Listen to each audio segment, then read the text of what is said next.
Clive Barker podcast audio commentaries. Thanks to your generous donations to our Kickstarter funding campaign, Clive Barker Podcast presents Fundraiser 3. Hell on Earth.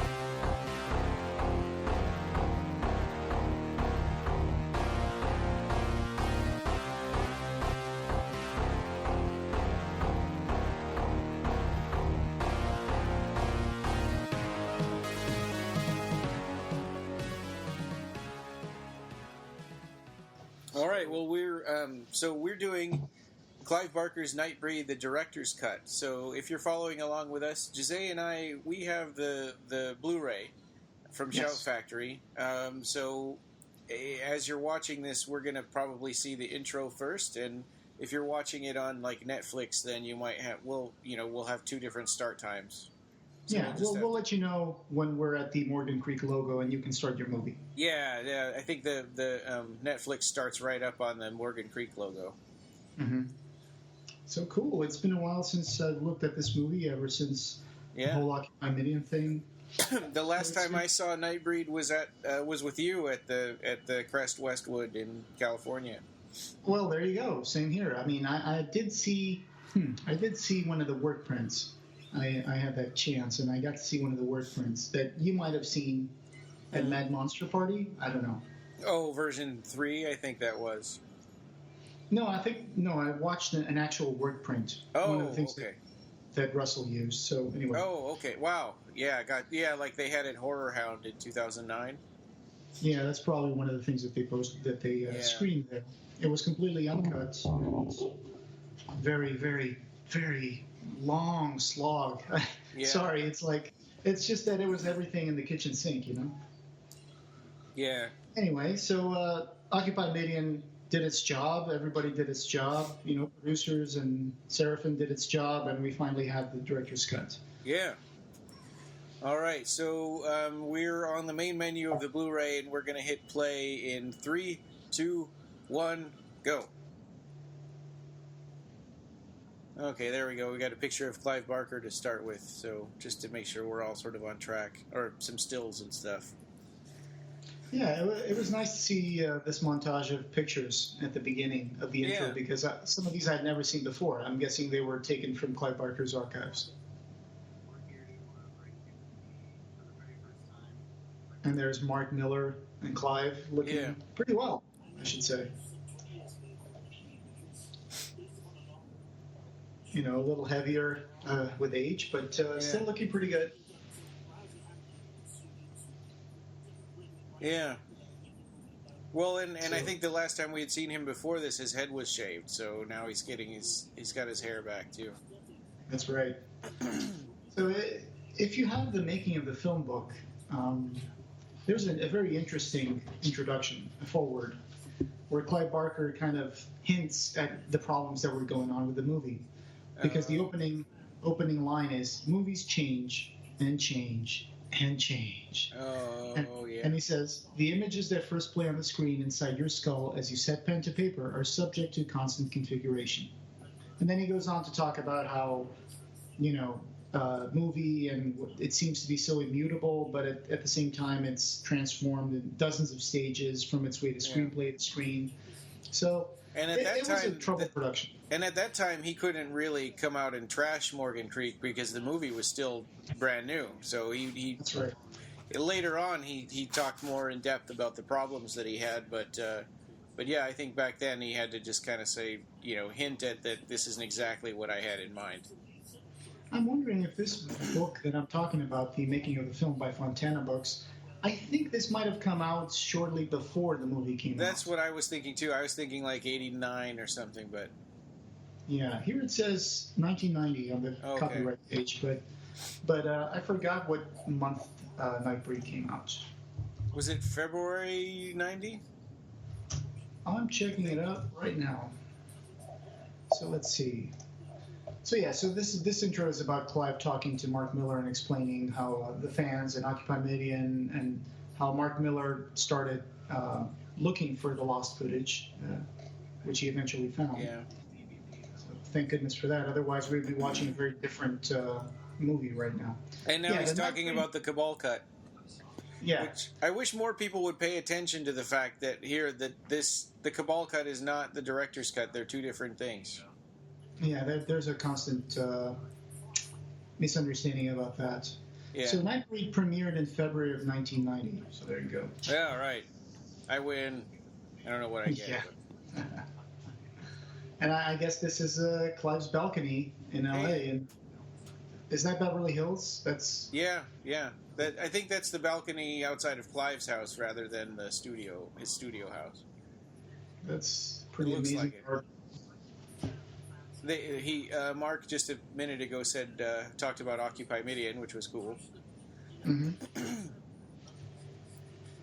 Yeah, this movie was a very troubled production. Yeah. Even though Clive had some problems with some censorship in Hellraiser, he didn't realize that this movie, it would be the backers that would kind of pull the carpet underneath him a little bit. Yeah. Well, and it's interesting, the more we've been talking about Hellraiser, that when there were reshoots in Hellraiser, it was a good thing. It was because hey, we've got some ideas, to flesh out some ideas that you already had. And so when somebody tells him we want to do reshoots for Nightbreed, he's probably thinking, hey, that's great. This is just like what happened with me in Hellraiser. Sure, why not? Yeah, like the resurrection scene with Frank and Hellraiser 1. It was a reshoot. It was something that was added to the movie. They were like, oh, we still have some money. Let's do this. And that was a great addition. And I think some of this reshoot stuff in Nightbreed was nice. I mean, it was good to have, but it also sort of gave them leave to edit the movie into what they wanted it. I have to confess, I'm not very knowledgeable about what was reshoots in this movie and what wasn't. But I keep hearing that the addition of Shuna Sassy was in the reshoots. I don't know. I've heard that too, and I don't know. I mean, I guess it makes sense because she's not in the barn at the end. Right. But and then the John wasn't Agar in the script, scene right? was all reshoot. I'm trying to remember if Shuna was in the script.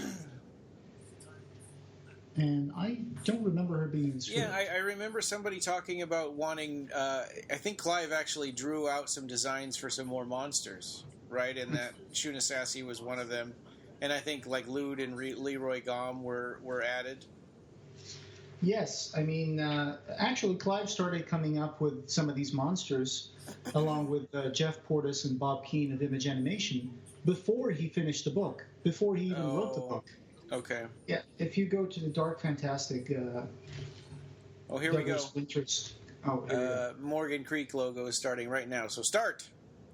Oh, okay. For anybody that's following along on Netflix. Yes. So yeah, I was going to say. Go ahead. I was just going to say that. Clive Barker started before writing Cabal. He started describing the story to Bob Keane and Jeff Portis, and they were working on the designs of the creatures that would make the novel. So. And I wonder he's a visual person. I wonder if he was thinking of this as a movie as he was writing Cabal. Oh, sure. Yeah, I mean, you know how Clive works. He has these visions in his mind, and he has to put pen to paper to make them a reality. So it says here that he met with Bob Keane and Jeff Portis as early as '88, and when the book was complete, he and Chris Figg, who was from New World Entertainment, he was an executive, took the project to Joe Roth at Morgan Creek, and that's when they agreed to finance Nightbreed with an $11 million budget, which wouldn't be enough, but that's another story. I love this one. Yeah. It also came out. It was a lot different from Hellraiser, which I think might have also bothered the people at Morgan Creek, because I mean, even if you just take the Danny Elfman score, it makes it a much different movie than Hellraiser. Hey, did you see that reference to the Grateful Dead on the wall right there? Oh, is that what that was for? Yeah, that's the logo of the Grateful Dead. Right, I have noticed that, but I just figured it was a coincidence. Just when you see Steve Hardy's name on the screen, you will see the Grateful Dead logo there. It's funny. This wall was painted by Ralph McQuarrie. It's called the Wall of Prophecy. And unfortunately, there's a story about the ending of this of the shoot. It's that Clive Barker had hoped to be able to preserve some of this. And for those who don't know, Ralph McQuarrie was a designer and an artist, and he did a lot of concept art for movies, including Star Wars. Yeah. And so after the shoot was completed, Clive was going to the studio, and he found that they had already started dismantling the set, and someone had taken a chainsaw to the Wall of Prophecy. Yeah, just to break it up so that it's easier to throw in the garbage. And he said that he cried his eyes out and yelled and wondered who did this, because he would have just taken that and put it in his own house if he could, you know? That would have been awesome. So it's possible that somewhere there's like some movie executive that has a piece of this. This opening dream sequence is sort of the thing that drew me into Nightbreed in the very beginning. You know, watching it the first time, I'm like, oh my god, what is, you know, this is amazing. Yeah. And it's kind of like the opening of Hellraiser, where he gives you just a little bit of some crazy supernatural something that you don't quite understand, and you want to see the rest of the movie to know what's going on. Well, it's a technique that he used also in Hellraiser when he opens the movie with Pinhead and a dismembered corpse on the floor. It kind of shocks the audience into like, you know, oh, it's the hook that drags us into the movie, right? Yeah, and now we're in the normal stuff here, and you know, it's like later on we're going to figure out what all that's about. As far as a dream sequence goes, this is pretty amazing. Yeah. And you know, I think just watching this movie, you'd know, I mean, even if it was the first time, you'd know that even though it's just a dream, that those are real characters and we're going to see them again. Sure. The beautiful Anne Bobby here. Yeah. Who would go on to become a Broadway performer. Yep. Yeah, and she was in Cop Rock and Born on the 4th of July after this. Or no, maybe that was before this, actually, right? Cop Rock, maybe before this? I mean, Born on the 4th of July was before this. Oh, okay, yeah. With Is that an Oliver Stone movie? Yeah, I think it's the one with Tom Cruise where he's in the wheelchair. Yeah. Very depressing movie. So, you know, here, Boone is not very much like he is in the book. Yeah. In the book, Boone is a much more lost kind of soul.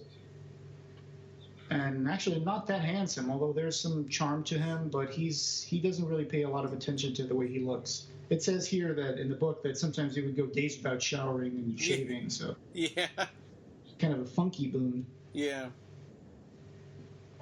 And of course, Laurie's also a little different. I guess that happens with Clive Barker stuff. When they translate into movie, he always does some changes to the characters, just like Rory and Kirsty. Right. Became Larry and Kirsty, father and daughter, instead of friends. Yeah. Here's some new stuff right now. And the Cenobites were a lot different. Oh, yeah. Yeah, I love how seamless this is. I mean, you can't even tell that this is footage that, you know, was never in the movie before. Right. They discovered how many boxes were there? Like 300 or something? Yeah. But but depending on who you ask, they either didn't have any sound elements or they didn't have enough time to put them in, so they used sound from the Cabal cut. Right. So they discovered most of the missing footage in celluloid in a deposit thing, right? Yeah. And when we were talking to Cliff McMillan from Shout Factory, he said, "Oh, you know, it would take forever to go through all that sound stuff, so we're not going to be doing that."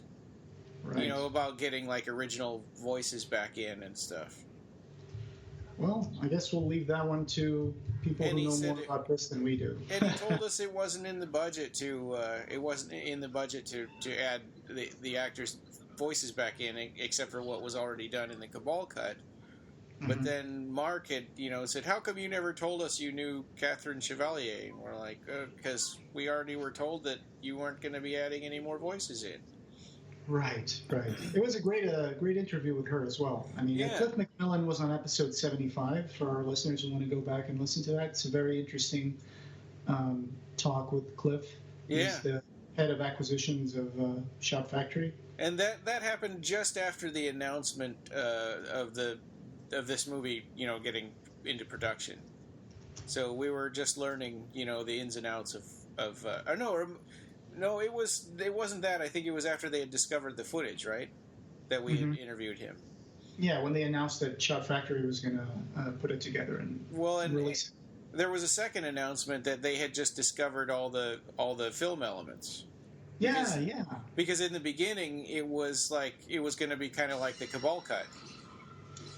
For a long time they were thinking about using this process called baking the tape, which would include the VHS work prints, and they would put them in an oven and try to get the image to become better. I never really understood that very well, but because it makes the stuff flake off the back that came from the film on the magnetic other side. Tape. Yeah. And episode 37 is where we had Catherine Chevalier as well. Ugh. A little unknown fact of trivia, or a little unknown bit of trivia, was that the fat lady there, she was actually an opera singer. Oh, yeah, I remember that. And now that we've got this in Blu-ray, you can see the tears on that poor kid's face. Jeez. Yeah. It's even creepier. And also, the sound may seem a little off here, but that's because the sound for these elements was taken from the VHS tape of the work print. Yeah. So all this footage, celluloid footage, and I'm going to go with that narrative that we were talking about earlier, was all, what's it called? Motor camera footage only or something like that. It means that it's just the footage. It's just film. It didn't have an audio track. And so they just used the Cabal cut. They cleaned it up pretty good. I mean, it sounds amazing. Yeah. Well, the older DVD used to have a 5.1 Dolby Surround track. Yeah. And for some reason, this Blu-ray does not have 5.1 Dolby Surround track. Oh, it's in stereo? Yeah, it's I think just 2.0. So it could have worked a little more in the mix, but I guess that might have taken more time and money. It's kind of a philosophical change too, right? I mean, it's kind of like saying we want this to be more like it was in the theaters, maybe. No, I could see that. Sure. I always love the mask collection that Decker has over there. Yeah, and it played a big part in the book in Cabal. I mean, there was a reason for it, right? But it's kind of just sort of there on the wall, and it's not explained, which is kind of neat. So people that want to learn more about that can go back and read the book. Yeah. I always like that the villain in Clive Barker movies always have these very sterile environments. It's like Dr. Chenard's house in Hellbound. Yeah. Very sparsely decorated, white walls and bland furniture. And same with this office. You know who I think would make a great Decker if they ever brought it back? It would be like Matthew Modine. I've been watching that Stranger Things TV show. Matthew Modine would make a great Decker. He was the cop, right? He's the head of a laboratory. Oh, okay. Yes, right. Got it. Yeah, we watched that. Kind of looks a little bit. We watched that whole series. It's awesome. Mm-hmm. I'm still watching it.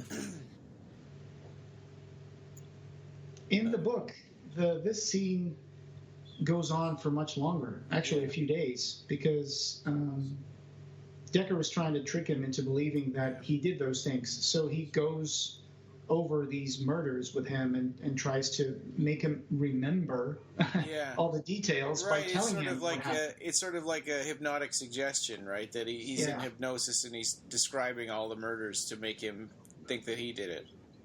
Yeah, that's right. So I always wondered in that scene where he says, "Would you like to hear them?" What would happen if he said, "Yes, play it. Let me hear that. Play it for me." Yeah. What's on that tape? Probably nothing. It's probably him a talking bluff, right? about Midian. He does play a tape with Boone talking about Midian at one point. Yeah. But I think he was just bluffing. And I also wonder what was the point of the hallucinogens. I guess why would he give him a bunch of LSD or? Yeah. Because there's no guarantee that he's going to wander out into traffic with him. Well, but if someone tells you that you're a horrible murderer and then gives you something that's going to make you go out of control, who knows what's going to happen, right? Yeah. Well, and yeah, I mean, it's a little bit of a shortcut too, because the doctor doesn't just hand you pills; they give you a prescription, and you take it to the pharmacy. Craig Shepard is tidy whities. Yeah. You know, the original Cabal cut footage of the scene did not have this special effect. Oh, of the fire? No, the moving ghostly images. Oh, yeah. That we see, like things are kind of dragging their image. This was not like this in the Cabal cut. There was just like the normal footage. Yeah.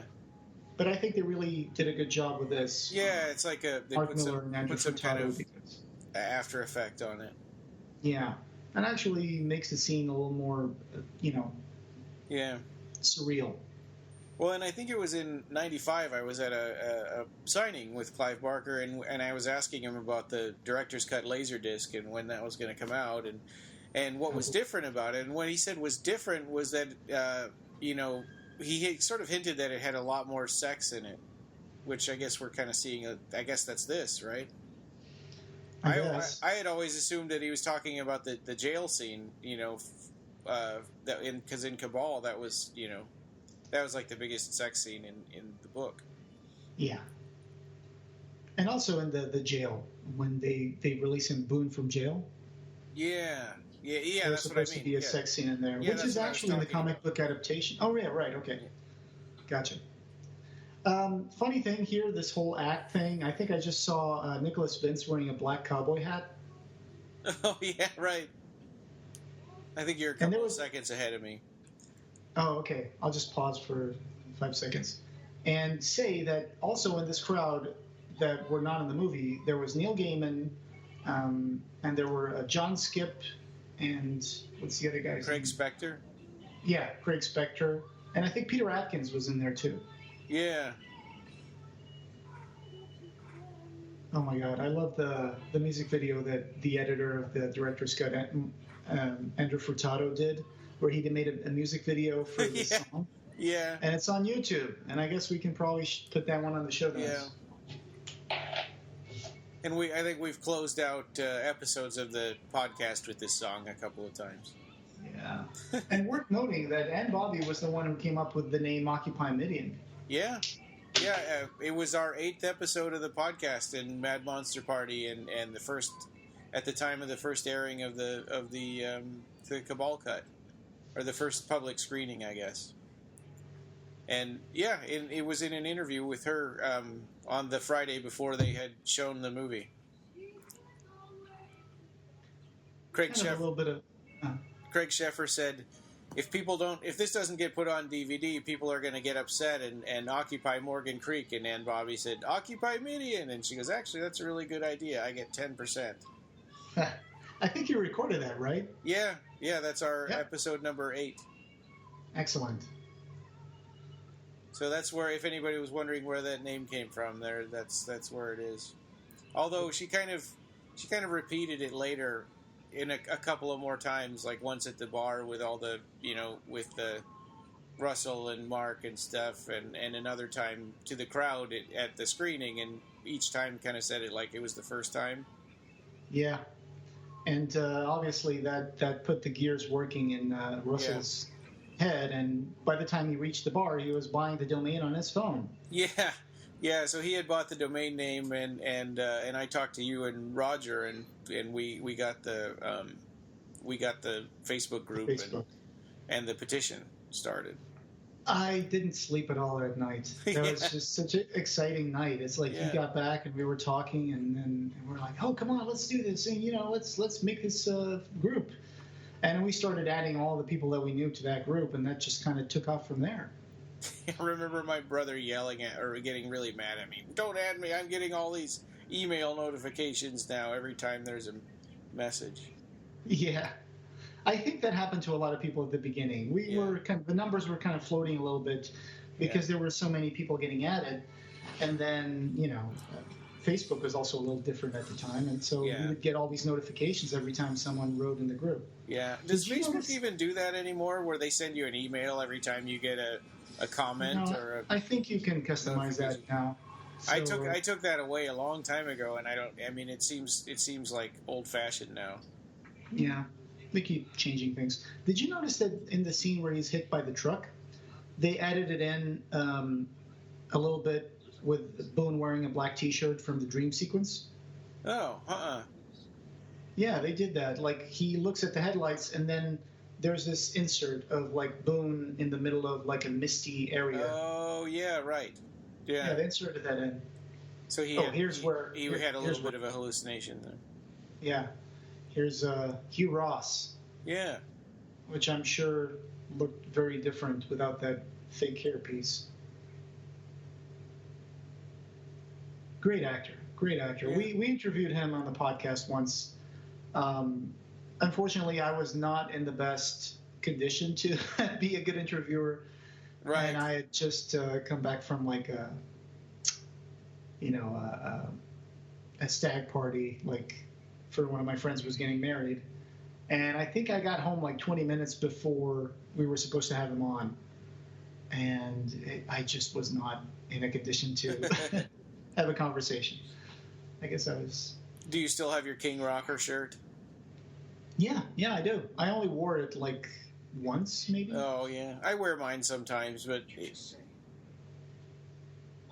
since it's white, there's always the fear of getting junk on it.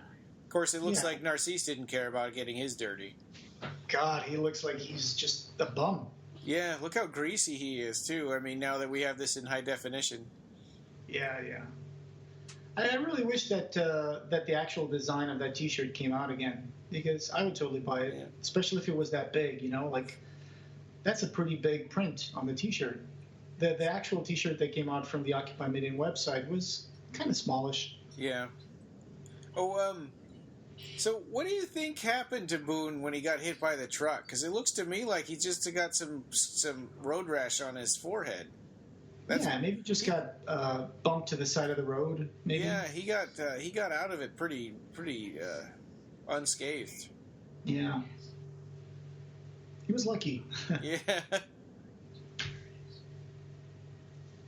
And so outside the window there was a glass painting, I think. Oh, really? I think so, yeah. Like the guy who did the glass paintings for this movie, I think this was from the Shout Factory extras. Mm-hmm. They were talking about how he did little things to make it more realistic. Like he would just wave his hand in front of the light behind the glass painting, so the light in the clouds would kind of flicker a little bit. Oh, and that's it would cool. Look like, yeah. Excellent special effects.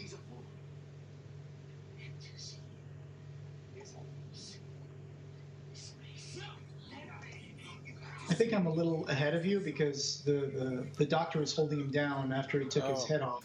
Yeah, no, I've got Decker walking down the hallway right now. Okay. And he hasn't screamed yet. And now there's that...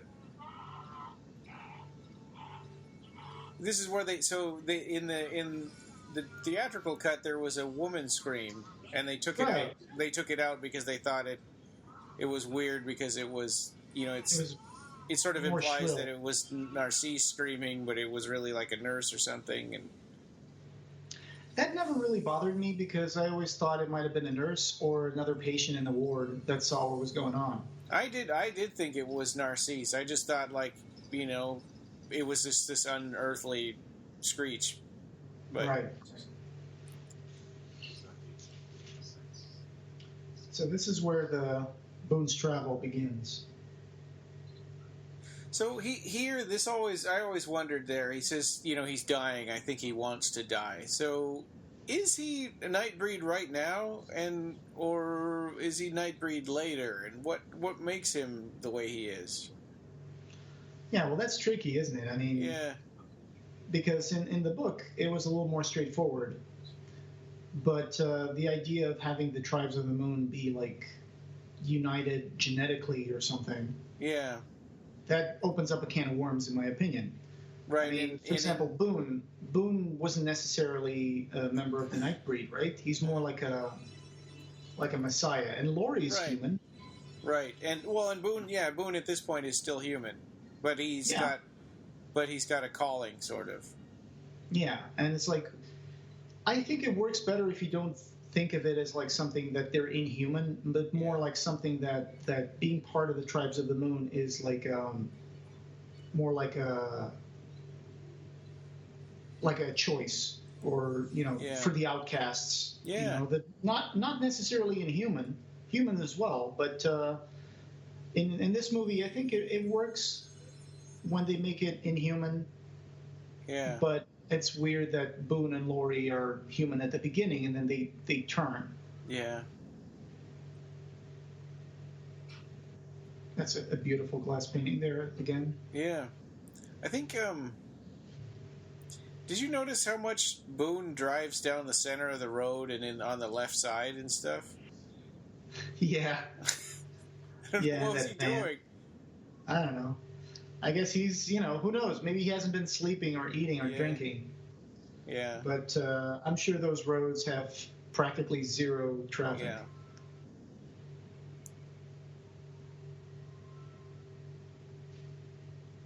Monkey head. Yeah. Yep.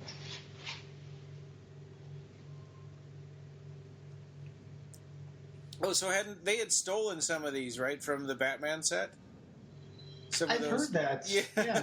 Because this was recorded in Pinewood Studios, and at the time they were also doing in the set next door Tim Burton's Batman. So they kept the effects team kept stopping by that office and try to, take a look at what they were doing and the techniques they were using, and so they could also. Well, and they had also thrown stuff into the dumpster, and they were trying to. Sometimes they got caught, and sometimes they were able to steal things out of the dumpster to bring over to use on Nightbreed. Right. That's why there's like gargoyles in the middle of that cemetery. They didn't want them reusing that because they didn't want people to say, "Oh, this thing in Batman is also in Nightbreed." Yeah. Well, I never knew it up until this that Batman was filmed in England. Right. Pinewood. Yeah. And You would never know watching it. Yep. And there's Onaka, played by Simon Bamford. Yeah. And Frank the dog. Yes. We found that name thanks to Ann Bobby, I think, and Simon Bamford when we talked to them. And there was that scene where Frank was supposed to run and jump into his arms, and they had to redo it like 100 times. Yeah, and he had to rub bacon grease and sausages down his pants so the dog would walk up to him. Yeah, that's animal training for you. I was reading from the Dark Fantastic. It says here that Richard Martin, who was the original editor in this, and Clive Barker, they flew to Hollywood to meet with the studio representatives. But then when they got there, they learned that their revision of Nightbreed, which incorporated new scenes but also at Fox demand, had been shortened from 2.5 hours of the original director's cut to 2 hours. At Fox's demand? Yeah. Oh, yeah. Huh.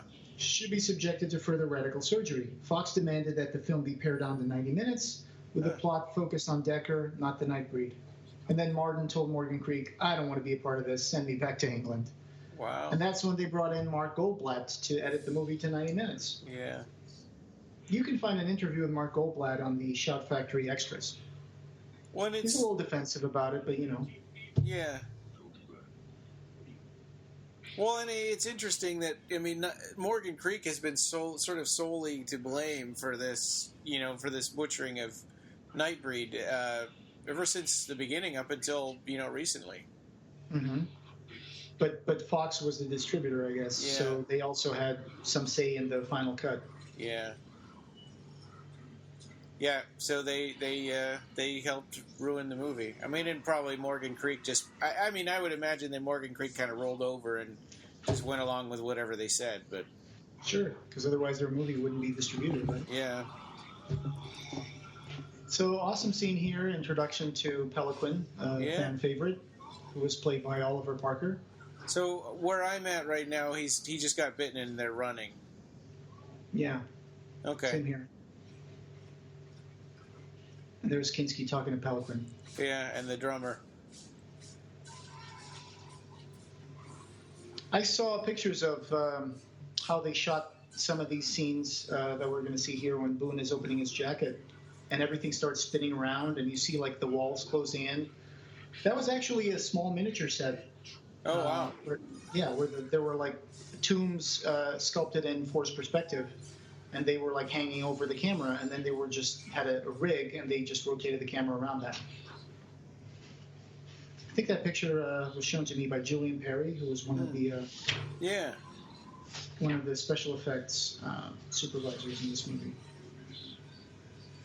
I'd always kind of wanted to go back and talk to more of the people in the production side of Nightbreed, but we just did so much Nightbreed that we were neglecting everything else, you know. Yeah. For the podcast, I mean.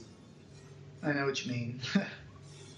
We kind of got a little burned down on Nightbreed. Yeah. But it would be great if someone made a documentary for this movie like they did for Hellraiser. Yeah. You know, like Leviathan. Yeah. And I think there's more interesting stuff to say about it because of the whole Occupy Midian movement. Mm-hmm. Well, not to just the release of Shock Factory. There's plenty of the making of feature there is pretty good. Yeah. I mean, it's true. It's a wonderful making of feature with Bob Keane and everything. Yeah. They just didn't have a chance to include people like Jeff Portas, and I think he would have a lot to say about this. And other people who were not in America.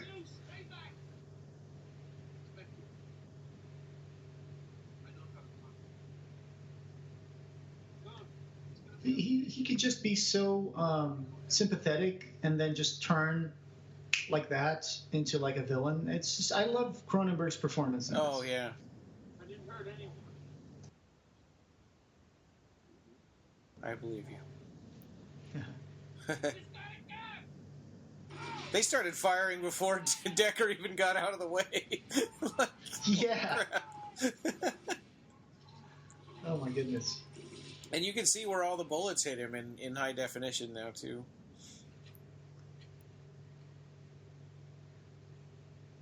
Jesus Christ, at least let me get out of the way. Yeah, no. Yeah, that could have backfired on him. Breed lives matter. Yeah. Dude. You know, and, so, Jennifer is a therapist, and that was something was bugging me about Decker's office is that his clients sit in a chair and he still sits behind his desk. I mean, that's not really the way they do it. They usually have two chairs facing each other. Oh, okay. Because it's sort of a Boone is also kind of like just doing whatever he wants. He's sitting wherever he wants. He's playing with sculptures. Well, that's true. But I mean, well, and maybe that wasn't even a session. It was just really, I need to talk to you about something. Mm-hmm. It kind of looks like Planet of the Apes in that scene there. Oh, when the camera's like panning up? Yeah, his face looked like a... That bracelet on Laurie's wrist right there. Oh, that silver bracelet, it was given to her by her mother. And really? She wore it in Nightbreed. And when I talked to her at Burlingame, the Convolution convention, we had an Occupy Midian on location where I talked to her and Russell. She was wearing that same bracelet, and she showed it to me. It's like, oh, this is the same bracelet I wore in Nightbreed. That's it was cool. given to me by my mom. It still had the price tag on the inside of it.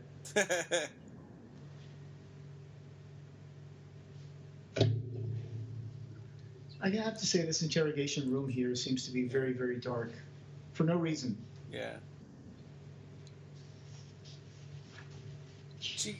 I kind of wish they had left all the stuff in where she gets in the fight with Joyce in here. Oh, she was supposed to get in a fight with Joyce? Yeah, they argue. I'm trying to remember what it was. Oh, you're talking about the book, right? Or no, in the Cabal cut, like she tells him to go to hell. Oh, I forgot about that. Yeah. That's one of those things that didn't make it in, which a few people got a little upset. They were like, oh, but this doesn't have, like, for example, there was a choice not to include footage of Decker talking to the mask, right? Yeah. Yeah, that and also Laurie's connection to Babette was taken out. Yeah, that telepathic link that they had. Yeah. It was complicated and tricky because, like you said earlier, Catherine Chevalier played Rachel, and she's living in England right now, I think. And so they didn't have the time or money back then to get her voice in, so they used someone else's voice, like Crazy Coffee Lady, according to Aunt Bobby.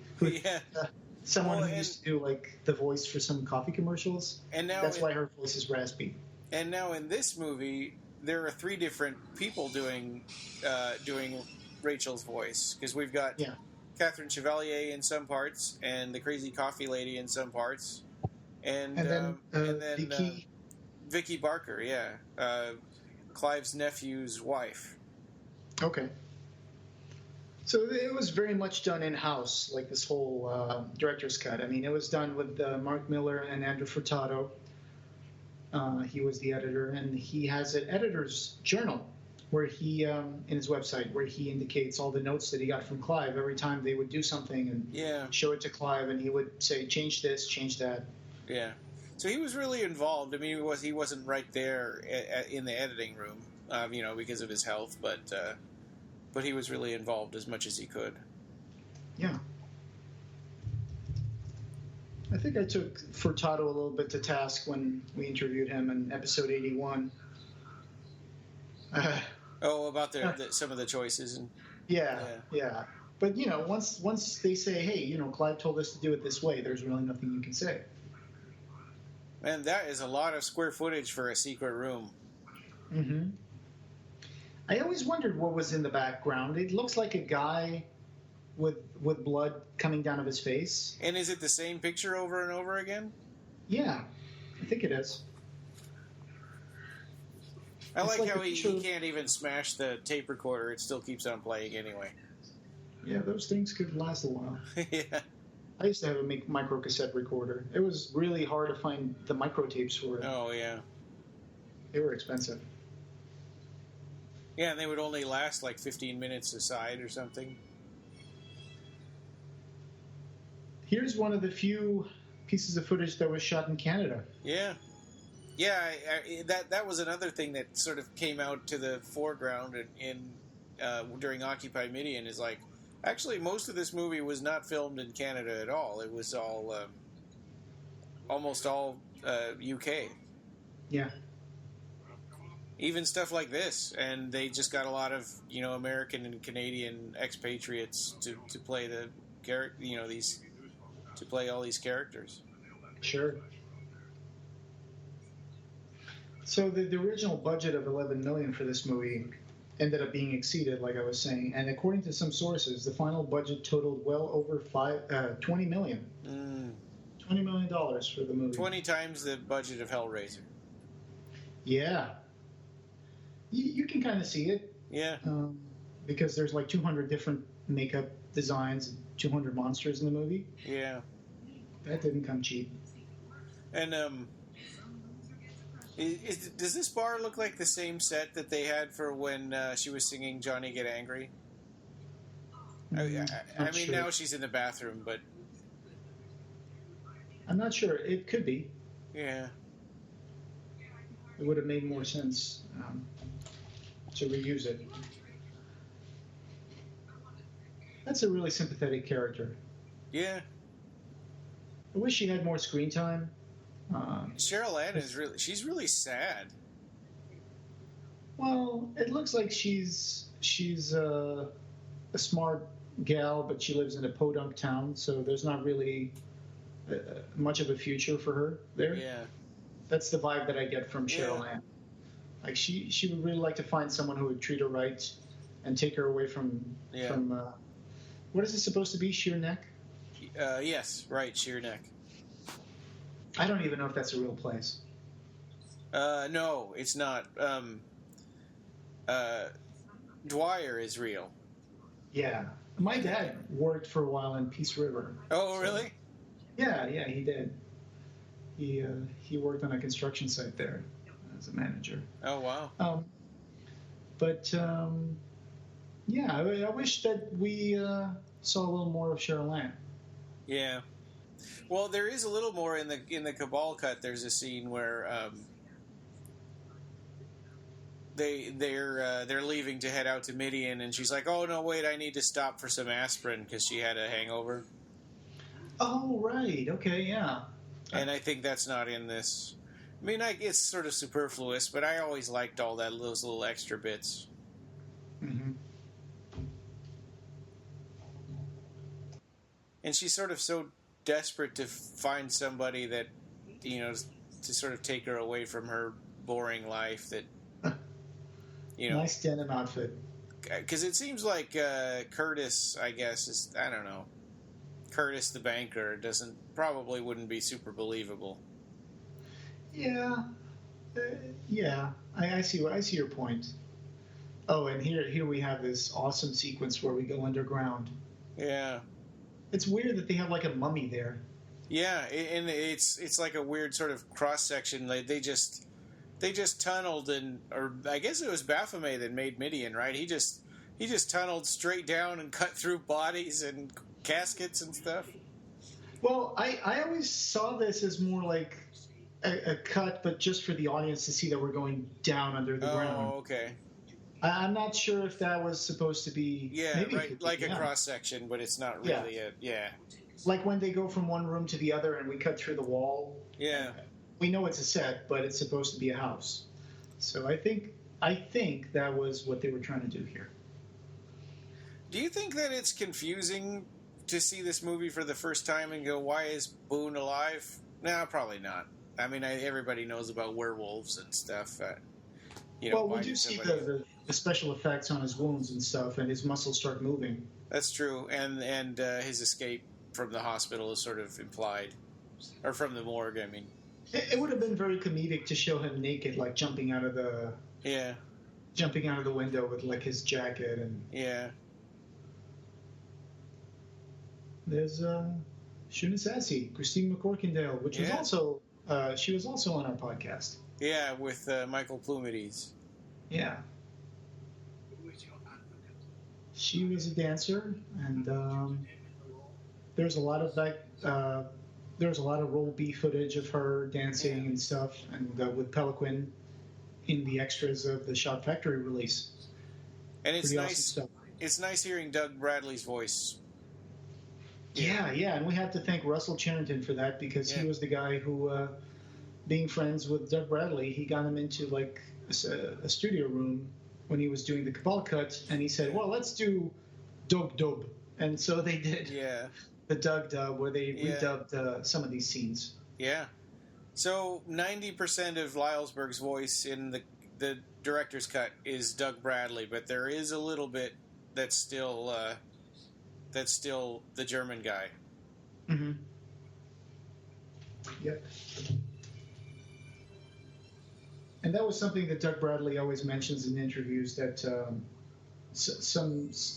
his explanation why some of the characters were overdubbed.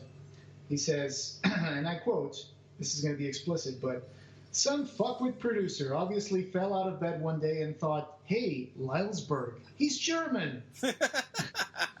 And that's the reason why they got this German accent. Yep, and Rachel looks like a gypsy, so I'll make her talk like that. Yep. Yeah, just stereotypical crap. So this seems like it was something that most breed would go through, like to become like part of the tribe, right?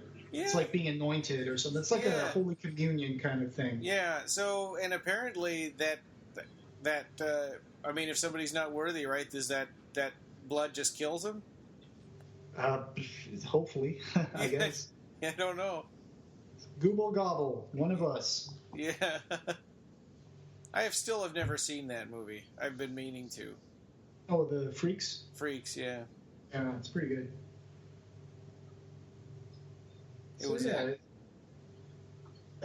Todd Browning directed it. It was an inspiration for Cabal and this movie. Yeah, it takes place in a carnival with the Freaks.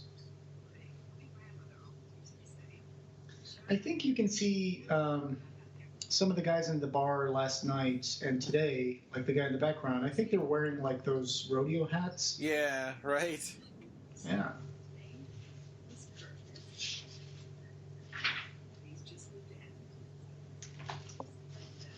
There was in the book. It's very different. The whole scene with Curtis revealing himself to Right, Cheryl it's Lynn. in an abandoned house.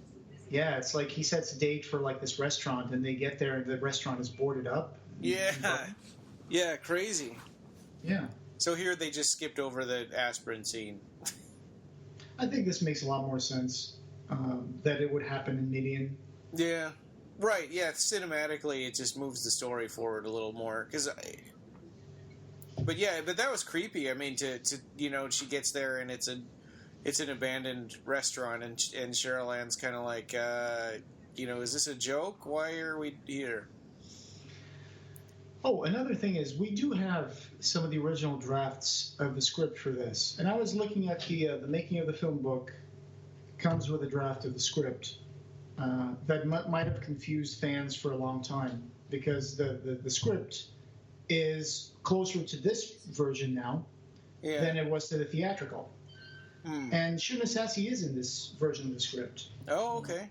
This might have been like one of the last drafts that they published here. But also in some of the original drafts, Onaka, for example, was supposed to be a woman.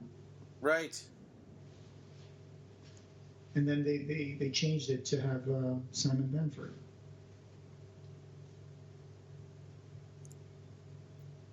It's pretty. I always loved cemeteries. I mean, in America, you guys have more. Your cemeteries are a little more into the whole garden thing with like the slabs on the floor instead of being like graves that are built from the ground up, like in Europe. Yeah, and ours aren't as old, obviously. Right, obviously. Yeah. But I mean, even my hometown has old. What do you call them in English? When they build like a mausoleum. Yeah. Right? A mausoleum. Where you have the little door, and then you look inside, and you see all the coffins are like sealed shut and put in little shelves inside, and then it's got the name of the family on the outside, and most of those are made out of granite, looking like little chapels. Yeah. So at this point in the movie with Decker, are we? I mean, do we know that he's for sure the killer? I think probably we have a good idea. I think. For sure, we know that he's not innocent in this, that he's trying to pin it on Boone, and I'm sure that people just do the math and think he's probably the killer. Yeah. I mean, geez, you only have to look at Cronenberg wearing that large overcoat, and it's like, just put the mask on him, it's the same guy. So they blame Boone for the the fall of Midian, but you could say that this Rachel telling her to bring Babette over could also that could also be part of the problem. Oh, I think that is the problem right there. If Babette hadn't been playing in the sun, none of this would have happened. Laurie would have just taken off, after being there, and she would have she would have just exactly. Laurie would have just gone, okay, well, I saw it, and go back to her car and probably gotten killed by Decker, and that would have been the end of it. Yeah, and Boone would have never noticed that because she would have been long gone from Midian. Yeah.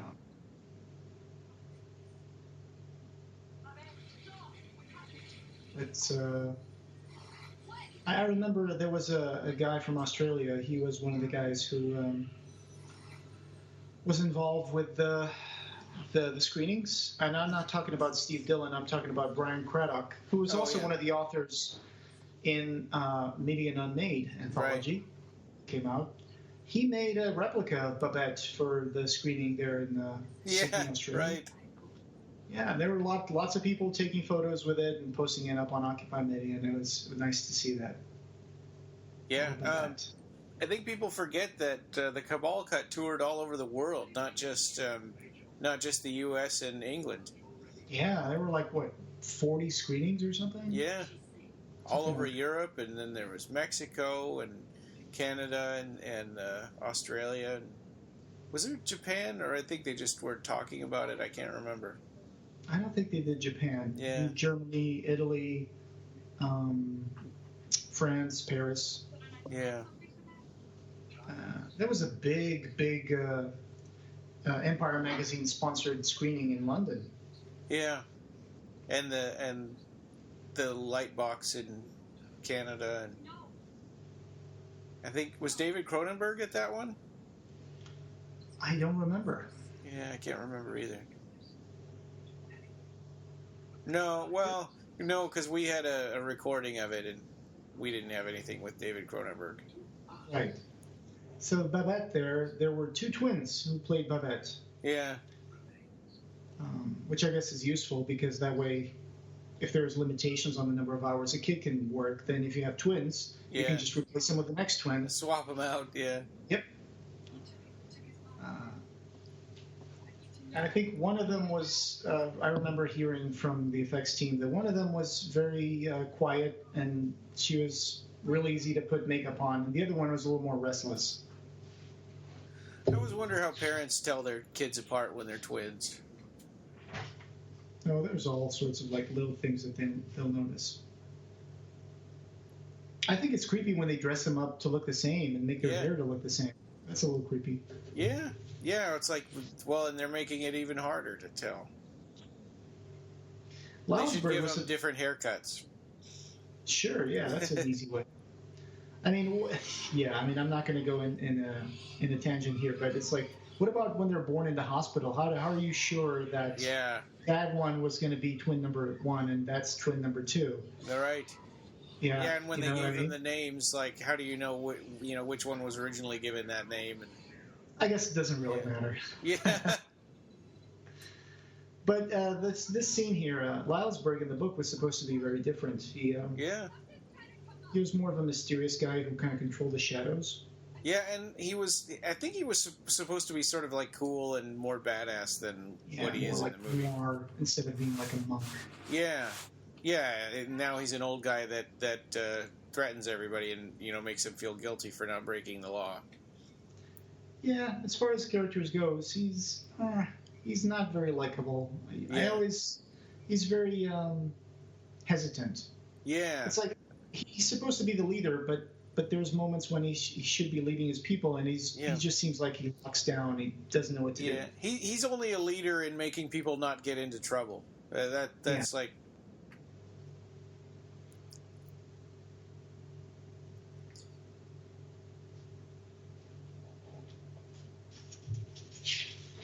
Suspense is killing me. Yeah. Yeah, so she's got a knife right down into her spine and one pinning her hand up on the tree.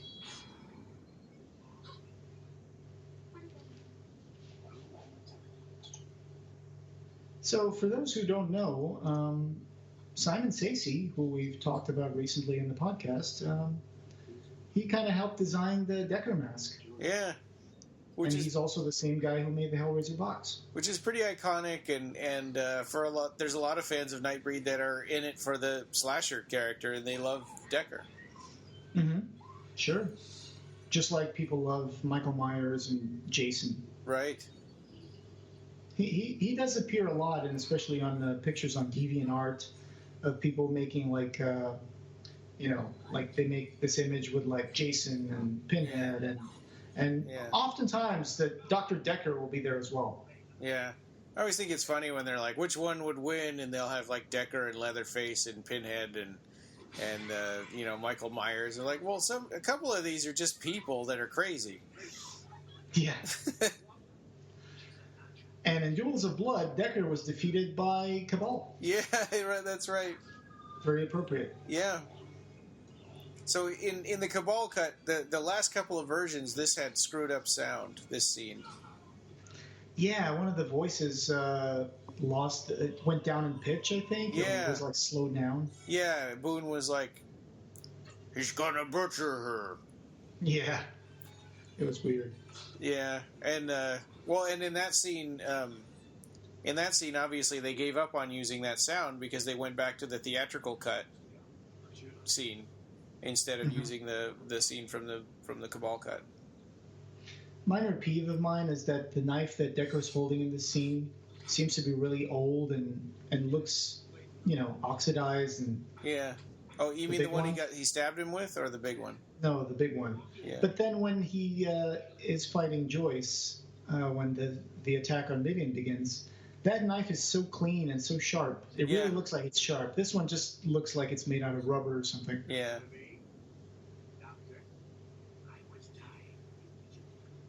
Narcisse's face was supposed to be the thing that he would rip out instead of his scalp in the book, but I think that would make it weirder for the actor.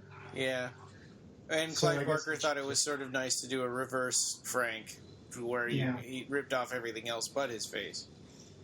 One of the original designs for this, and I think you can see it also in the extra features, but we saw it on Occupy Midian when some effects people were posting pictures of their archives, was that one of the original designs for Narcisse had the skin under his skin be scaly and green. Yeah. Like a lizard, like he would actually be some kind of monster underneath his skin. Well, and he was an actor because he was pretending to be human in Cabal. Yeah, yeah. That would give his character a completely different dimension that I think would have been interesting. And you could also argue that the fall of Midian is Narcisse's fault for creeping out Lori. Yeah. And preventing Boone from catching. I think, wasn't there like a scene, I think it's either in one of the work prints or something, that keeps popping up. There's a still photography of Boone catching up to Decker and having his fist out like he's going to punch him.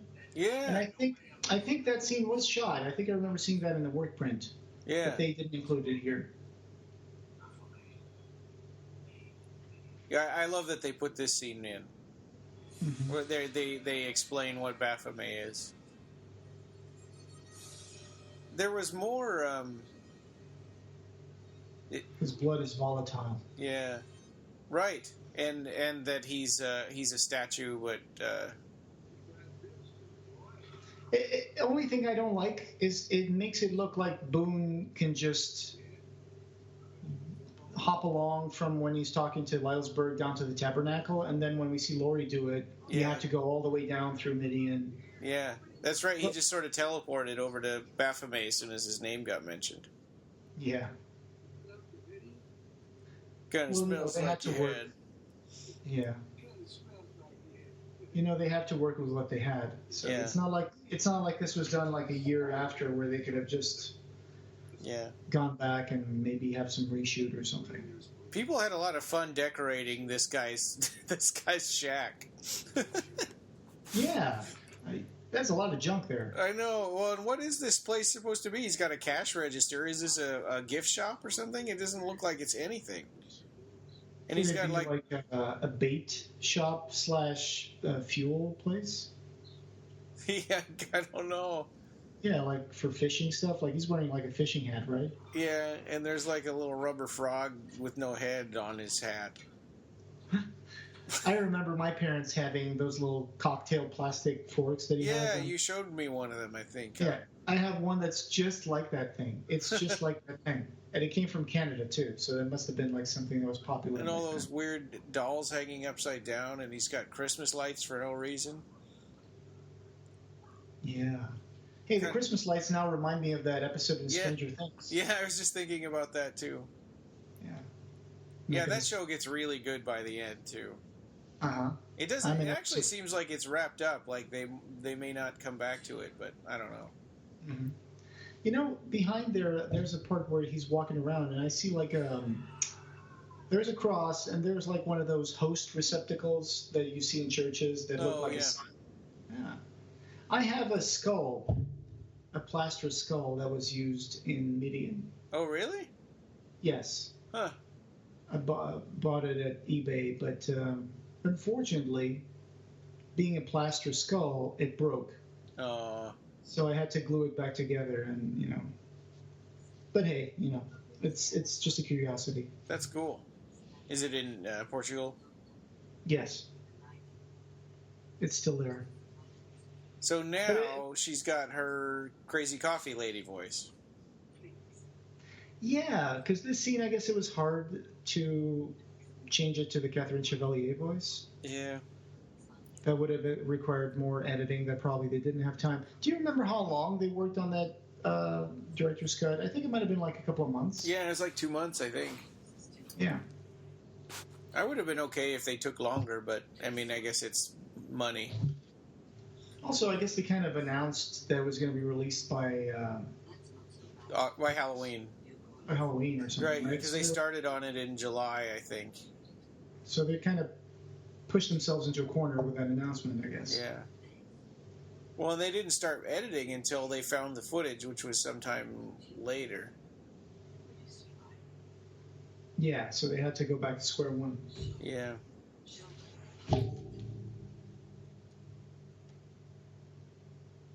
Well, here's what Clive Barker said to Douglas Winter only weeks after the film's release.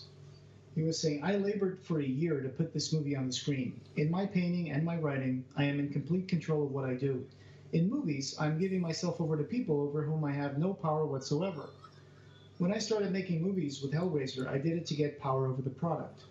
I had seen people like Stephen King and Ray Bradbury have wonderful books turn into really terrible movies, and I wanted to stop that for myself. Now I'm more secure in the fact that the books will last. I'm going to have to live with other people making them into movies and get on with what I want to do. You know, in some ways, this movie almost ended Clive Barker's directing career, but Yeah. I'm glad that he went on to make Lord of Illusions. Yeah. Because that was a good movie. And he was a producer for Lord of Illusion, so he was able to stop people from screwing with it. And he got himself final cut in his contract, Yeah. at least for like the laser edition. Yeah. For the director's cut was really what lived. You know, it's got a lot more people seeing it.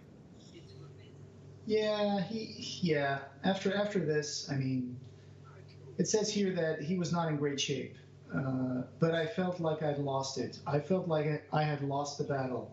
It was the worst creative time in my life. I felt like there was so much more I could have achieved, and so many things which were getting between me doing that. Some of them were my own making, some of them not. And it just goes on and on and on. But I remember particularly when Mark Miller from Seraphim told us that he had given Clive a copy of the Nightbreed movie to sign or something, and he said, you know, it's the first time I don't feel bad about having to sign this. Oh. You know? That felt really nice to hear. Yeah, I was one of those people that must have made him feel bad then. Well, you didn't know. Yeah. He signed my Laserdisc. And it's still a great movie. I still have a lot of room in my heart for the theatrical edition. Yeah. Well, and hats off to Shout Factory for putting it on Blu-ray. That's awesome. Yep. So that's the one, you know, it's a limited release. There were only 10,000 copies, but, you know, there's an opportunity for people that really love Nightbreed to get the theatrical cut. Right. Yeah. So I wonder if this scene was added in just because the producers wanted to focus more on Decker and that the fact that he's like a slasher. So they wanted to give him... Sounds accurate. Yeah. I would say yes. At least it does fit into the plot, like he's trying to learn more about the Nightbreed. Yeah. So which voice does he have here? Let's see.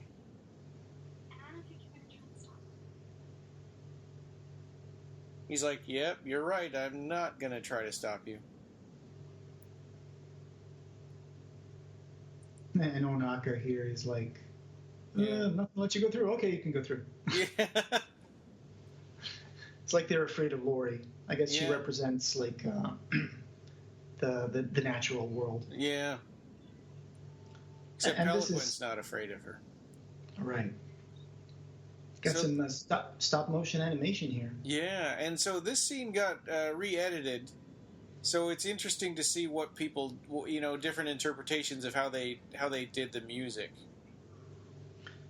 Because the music was so well timed to the theatrical edition of the movie, and they didn't get any new music. So, like in the Cabal cut, they just kind of like put loops and stuff. I think, right? Yeah, for a lot of it. Yeah. Yeah. Especially the new footage, because the new footage from the work prints doesn't have any music. Yeah. So Russell and Jimmy Johnson had to They made loops improvise. out of the CD soundtrack. Yeah. Oh, there's Mexico. Did you see his You know head what? leaning over in the background there? Oh, yeah. I never noticed that before. And there is a parrot. Yeah. I wonder if that was Clive's parrot. Yeah. Didn't he have a... Oh, look, there's a Diodaria. Yeah. Right, and Mezikmul. Mm-hmm. Yeah, he has a parrot named Malingo, but I don't know how old that parrot is. I think he got that parrot before Abarat, but I don't know how long before. Oh, okay, I see. Because that would make sense because he named it Malingo. Yeah. I wonder which came before, the character or the parrot. I think the parrot. This is weird, too. Why are these eels eating just blood? I guess they're Nightbreed eels. You could argue that, I guess, yeah. Because eels are bottom feeders. Yeah. Just dripping blood into it, that's not nutrition for them. I always thought this part of the movie is where the movie kind of turns into, like, Wonderland. Yeah. The whole way that Laurie is moving downwards into the city. It's Like going through the going down through the rabbit hole. Yeah. Nope. Scorpions. She must be in Arizona. Yeah. Man, I can't even tell you how many scorpions I've had to pick up out of the house and throw them outside. Oh wow. It's kind. I guess you'd get used to it like spiders. I guess. Yeah. That's a cool looking character. We don't really have much of anything that's poisonous here. We have the brown recluse spider, is it? But it's In not Alaska. really. Yeah. Of course, people can get trampled by a moose. And there was some guy like mauling a corpse in the background there. Yeah, we had pictures of that in Occupy Midian. That one of the guys who was one of those creatures, he posted some pictures There of he is behind the again. scenes and stuff. That guy just exists to be mistaken by Boone. Yeah. That's the Right. only purpose of that. But when he turns around, he's the Toxic Avenger. Yeah.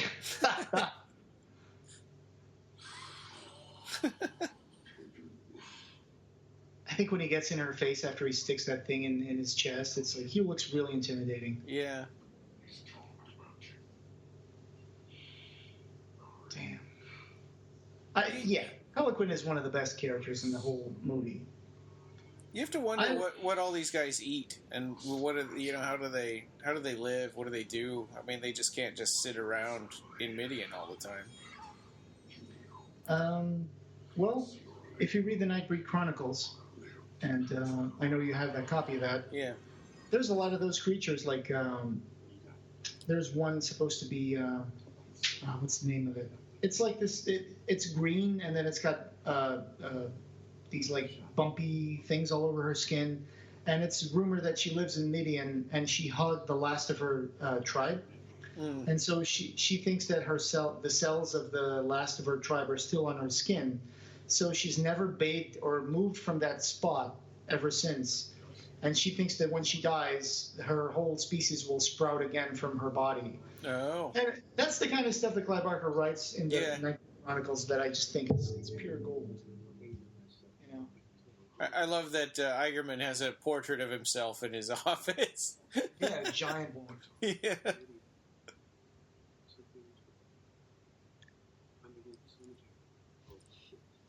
This great Narcisse moment here.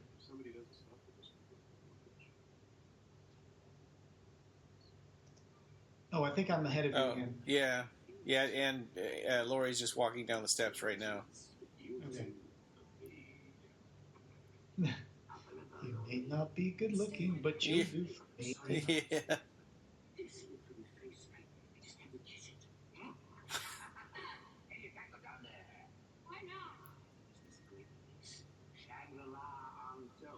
It's funny because when you interview actors that were doing this scene, you get like conflicting stories sometimes. Yeah. And this happened also in Leviathan, like with Claire Higgins talking about some things, and then Oh yeah. Ashley Lawrence saying that's not how I remember it happening. But Yeah. I remember we were talking to Simon Bamford, I think, and he told us that there were maggots inside the mouth of that fake corpse. Yeah. And then I think Hugh Ross said, "No, there were no maggots in there." Yeah. And so it's like, who are you going to believe? Well, Yeah. Hugh Ross, obviously, because he was the one doing the scene. there was a conflicting story about the death of Onaka, right? Between what Ann Bobby said and what Simon Bamford said. Yeah, like the explosion. Someone said that there were like dust-filled condoms in the back, and then there were the explosives, and that blew up and made all the dust. But then we talked to someone else, and they said, no, that was just a mannequin. And I took a screenshot of one of the frames in the movie, and you can definitely tell it's a mannequin. Oh, yeah. When it switches from Simon to the mannequin. So he says Ghost and Slaughter, right? Mm-hmm. I think Ghost is the white one. Yeah. Oh, wait. Shine? Slaughter? Oh. This way. So that's not Simon's voice either, right? I'm not sure. I thought it could be. And sometimes with these people didn't even watch the movie, or so that you ask them and they don't really know. That's a good point. Like Simon didn't watch the movie. He said for like 15 years after the premiere. Well, I'm not surprised because he couldn't play it on the UK equipment that he had, like a UK DVD player, because there was no Region 2 DVD. Well, there was a video for the longest time. There was a videotape, but was it only a rental version? I guess not a mass market. Could have been something like that. Yeah. Yeah. Yeah, they really dropped the ball. I mean, geez, for Fox, wanting to be the distributor, they sure screwed up. Yeah, I was wondering about that. Other movies have had the same sort of problems, like Hellraiser 3 and 4. Yeah. I mean, there's countries where 3 never came out, like England. Yeah, it's like if you're going to demand that they change the movie and make it, the way you want, then at least do a good job distributing it. Yeah. Well, and also the DVD was not very good. I mean, the factoids that they put for the bonus feature a lot of them were wrong. Like they said Clive Barker directed Candyman. Yeah. It was a very bare bones edition. I mean, when they list a trailer as part of the special features, you know that it's not going to be there's not going to be a lot to go by. Yeah. Oh, this scene is so bad. Like, don't even close the gate.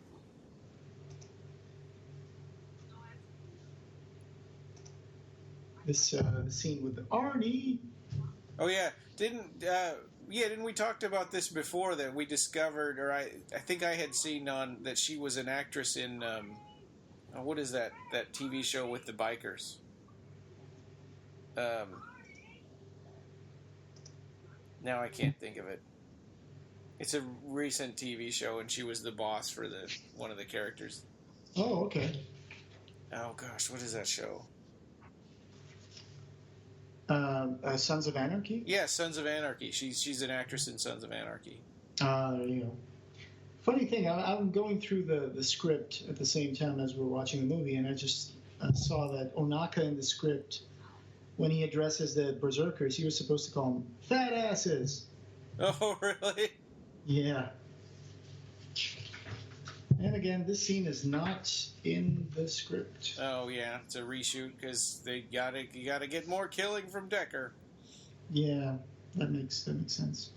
In fact, after that scene, "Don't Look," it was supposed to cut away to Peliquin and Shinasashi in their bedroom. Yeah.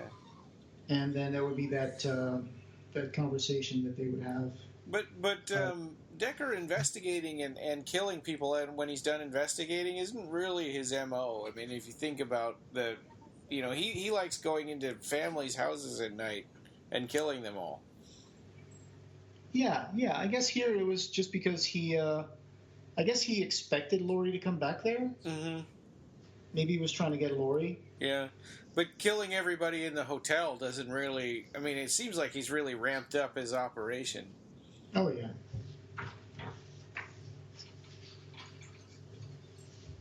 Yeah, and after that scene with Shunasasi and Pelican, it was supposed to just cut to Laurie and Boone Yeah. at the Sweetgrass Inn.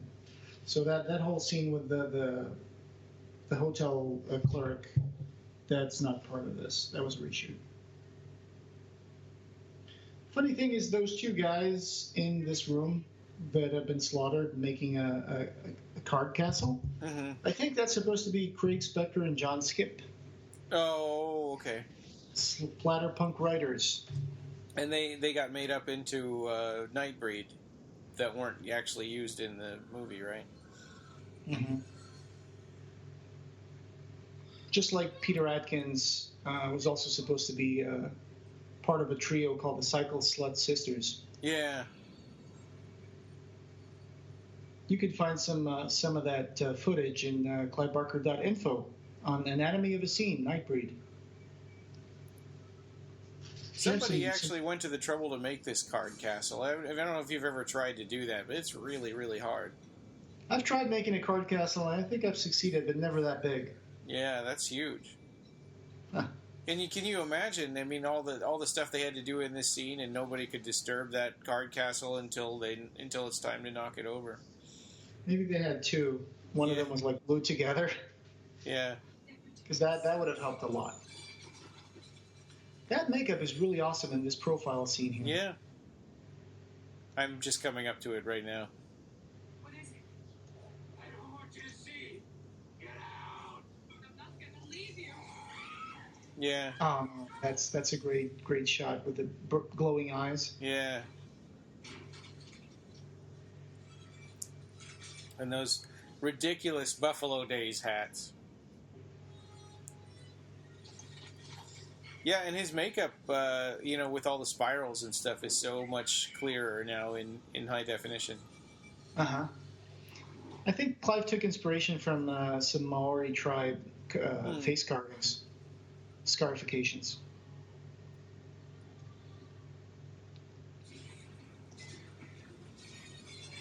And I think that if you hadn't read Cabal, it wouldn't be really clear that, his power is kind of the smoke that he sucks up into him, and when he releases it, he becomes, the monster. And you can kind of see it, but it's, described in the book, and here it's just kind of like something he's doing. Mm-hmm. That's also weird that Ashbury's cell was open. Why? He's just hanging out in a cell, but he can leave anytime he wants. I guess. This scene was reversed, I think. Yeah. Was mirrored when they did the director's cut, which kind of was supposed to fix a problem with the continuity of it, but I think it just added more problems to it. Because you're not supposed to turn the camera around 180 degrees because it's jarring. It's like a rule of filmmaking. But but then now like everything is mirrored. Yeah, it seems like the solution is worse than the problem. Yeah, like the emblems on their jackets and shirts are now completely reversed. Yeah, so they've got mirror writing on them. It just feels unnatural now because you're used to seeing it the other way. Yeah. So you're like, that doesn't look good. Looks like something's off. Yeah. Also, damn, Ashbury, cut your nails, dude. Yeah. Yeah, that's Malcolm hard to Smith, do. Yeah. Malcolm Smith, around this time, was Clive's boyfriend. Yeah. So. Yeah, and I got to meet with him at the screening in Portland, Oregon, and he almost agreed to come on the podcast, but he changed his mind later. Okay. Sure he does. Yeah.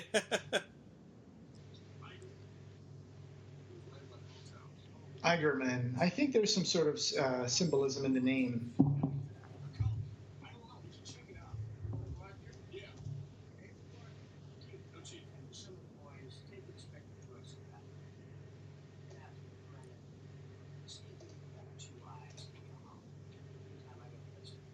I love Sid Haig here. Yeah. Before this, I think I was used to seeing him in Hill Street Blues. Oh, yeah. Played Renko. It was a big hit in Portugal. This doctor gets no respect.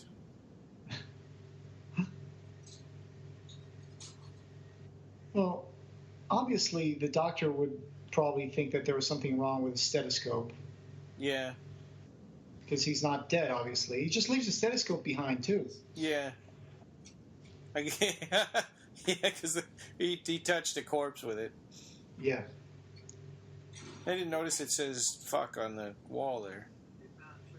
Oh, I didn't notice it. It's scratched into the cell. Sounds like that. Is this the same error shut down at me 4 days ago? I think this is hilarious that Eigerman didn't know about Boone being shot in the cemetery. Yeah, right. I mean, you'd imagine he'd know about it. I mean, it happened right at his doorstep. Yeah, I think it's deliberate, like he's just incompetent, but it's funny. He's so full of himself that he doesn't ever need to do any research.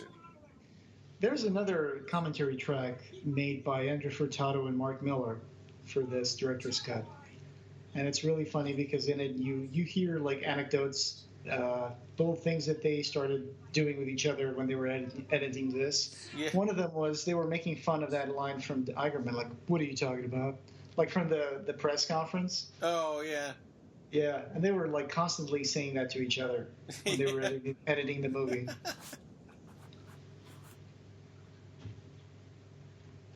Also, at one point they had no pants on, but that's a different story. Right. I don't remember that guy. Yeah, I don't remember this guy. The guy with the messed up blackface. Yeah, exactly, and the weird pointy nose that pointed off to one side. It could have been a new edition. Yeah. I always thought that the theatrical cut transfer was always very dark. I don't know if you noticed that, but Oh, on the new Blu-ray? no, on the DVD. Oh, the old one, yeah. Yeah, it was muddy. Yeah. Onaka's tattoos were supposed to have been done by angels. Yeah. If you read the Nightbreed Chronicles, he was born like that. Tattooed by angels while he was still in his mother's womb. That's really good special effects. And then the son killed him because the angels were jealous of him and didn't want anyone to see him in the sunlight or something like that. Yeah, they didn't want anybody to know that they had done that, so they Yeah. made him like the sunlight would kill him. That just adds so much more to the story when you read the Nightbreed Chronicles. It's really interesting too because you know, I think in Cabal it was more that they were all just different types of different breeds of people that they weren't human. They were other types of people. Yeah, the remnants of the great tribes. Yeah. But most of the explanations in the Nightbreed Chronicles are all just different people that had weird stuff happen to them. Sure, like Kinski, for example. Yeah. He took some sort of like filter or some sort of like potion that made his flesh moldable, and then he just got into fugue state and he molded himself while he was looking at the moon, and that's why his face looks like the moon. Which is also what happened to Mac tonight. Yeah. That Tonight was popular in commercials for, was it McDonald's? Yeah. Yeah. They torched our car, lousy freaks. Yeah. Luckily, the radio still works, even though the battery is probably burning up along with the engine. I think probably, I mean, I hate to say this, but I think probably Ashbury is kind of a weaker character in this movie because his motivation's never really very clear. I mean, it's like you kind of get the feeling that he hates the Nightbreed at the beginning and he wants to help kill them, but maybe he's just drunk or just getting bullied, and then later he sort of feels sorry for them, but then he hates them again. Yeah, I mean, for me, I think I've said this before, Ashbury is a really weak character, and Yeah. Malcolm Smith is not a very good actor. I'm Yeah. sorry to say that, but it's like, for me, he's just terrible. Yeah. It's like, the apocalypse, it's here? Yeah. And it's like, dude, Yeah, I mean, if he was in a drunk tank, he should be sobered up by now. yeah. Oh, here's that scene with this guy, Kane. Yeah, the garrote. And thanks to Rob, our friend Rob Reidenauer, co-host of the podcast, he made an article about how much he liked Kane's performance in the scene, and I think that the actor who played Kane actually posted something on Facebook, right? Saying something like, "Oh yeah, He did comments on the blog, actually. yeah," and he was very happy that his scenes were restored, and finally that the work he did, and he had a lot of fun doing it. Yeah. And he was happy that it was restored to the movie. I think that before we only knew him as Kane because somebody yells Kane like when he gets the porcupine quills in his face. In the past. Yeah. So this Sons of the Free was supposed to be this militia thing, right? Yeah. Like the not just the sheer neck police. They would have like a... Right, yeah, it's sort of an extracurricular thing. A militia arsenal thing. It's amazing that the police would be involved in that. Yeah. And it really seems like more of an American stereotype than Canadian, but... Sure. Yeah. Oh, right, I keep forgetting that this is supposed to be in Canada. Yeah. So that voice was Vicky Barker. Right.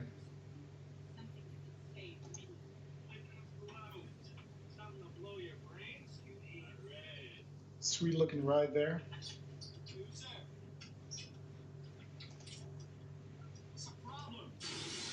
No No problem. And then in the book, he shot himself in the foot right there, and I think he did in the movie too, but they just don't put any attention on it. Right when he flies back and his gun goes off, and he lands on that bench. I think he did shoot himself in the foot.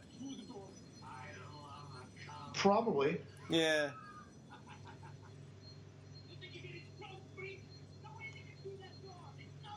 And Boone's like, I don't care whether I get rescued or not.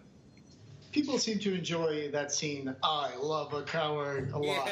Yeah. I remember there used to be like a YouTube video just with that one scene. It's kind of crazy that this cop would shoot at smoke. Mm-hmm. And do you remember seeing that insert where the smoke is just swirling out of the keyhole there? Yeah. Oh, yeah, I know what you mean. I think it just came under the door, didn't it, in the theatrical cut? I think so, yeah. That's what I was remembering. Yeah.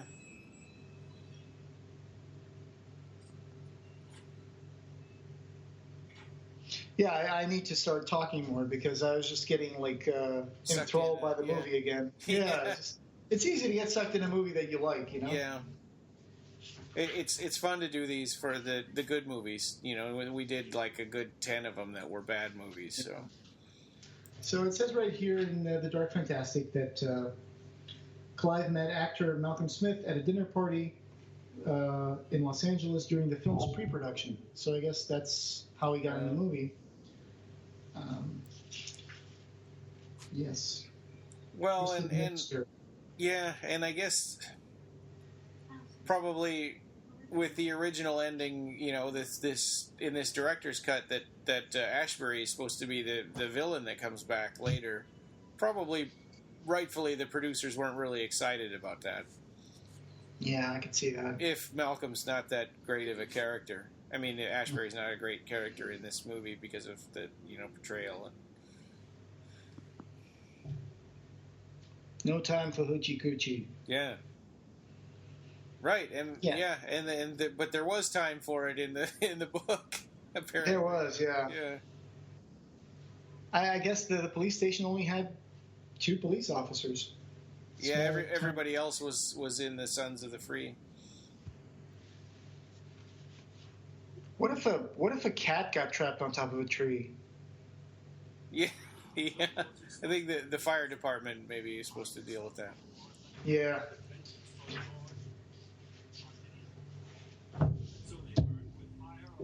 Again, like you said, it's like I don't understand the motivation for Ashbury. It seems like he thinks that the Nightbreed are demonic in some way, so he's coming in with God on his side.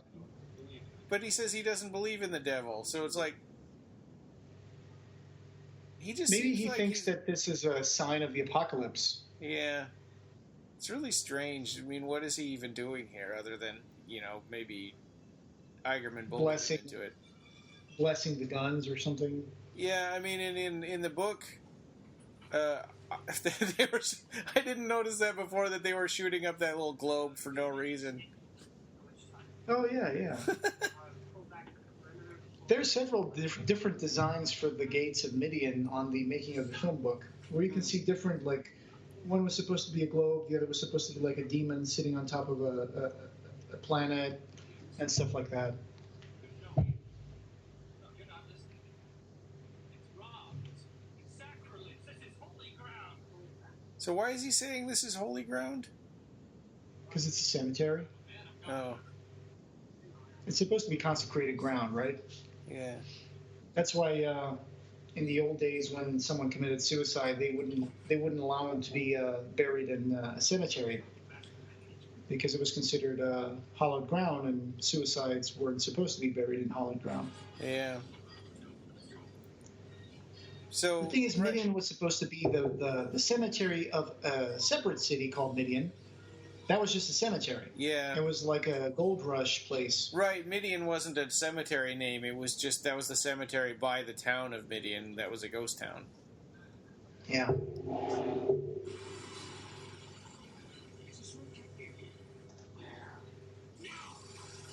You could have given them a little more notice. Yeah. I got in an accident when I was a kid because somebody told me, "Turn right now!" And I ran into the guardrail. Oh no. Yeah, you're not supposed to put stress or pressure on someone when they're driving. Yeah. That's not the right way to do it. And again, here in the Cabal cut, there was supposed to be a minor scene where the mask was talking to Decker. And the editors here, Mark and Andrew, just made the editorial decision to let Joyce die, because there's a whole other sequence where Joyce lives and finds Laurie and gives her back to her mom. Yeah, and rescues Babette. Yeah, that's what I meant, is Babette, not Laurie. Yeah, he rescues Babette, and But then he disappears, and there's no ending to his arc, so he just kind of disappears after that scene. Yeah. At least here he has more of a definitive ending to his arc. And they had a good point. I mean, there are conflicting story threads that they have to pick one, and they can't. You just can't have everything. Yeah. I'm trying to look at the editor's journal from Andrew Furtado to see if there was anything about Joyce. Oh yeah. I think when we had Andrew Furtado on the podcast, he told us about that they couldn't have Joyce live, because then Laurie wouldn't be the one that brings Babette back to her mother. Here are some tips that Clive Barker gave him. He had some suggestions like Eigerman and Ashbury. Let's come in on Eigerman much later. Keep him moving. No stop and go. Just get him to Ashbury already. Then fix the queue where Ashbury turns. The delay is huge. So I guess these were like little things that Clive was noticing in the movie, and for people like us, we don't even notice that. Right. So he says also, very important, they got the explosion destruction of Midian all wrong. They just arbitrarily went through places and we see them exploding. Let's tell a story with the explosions, which is from an upcoming scene. Oh, that's cool. Now we're back to Doug Bradley's voice.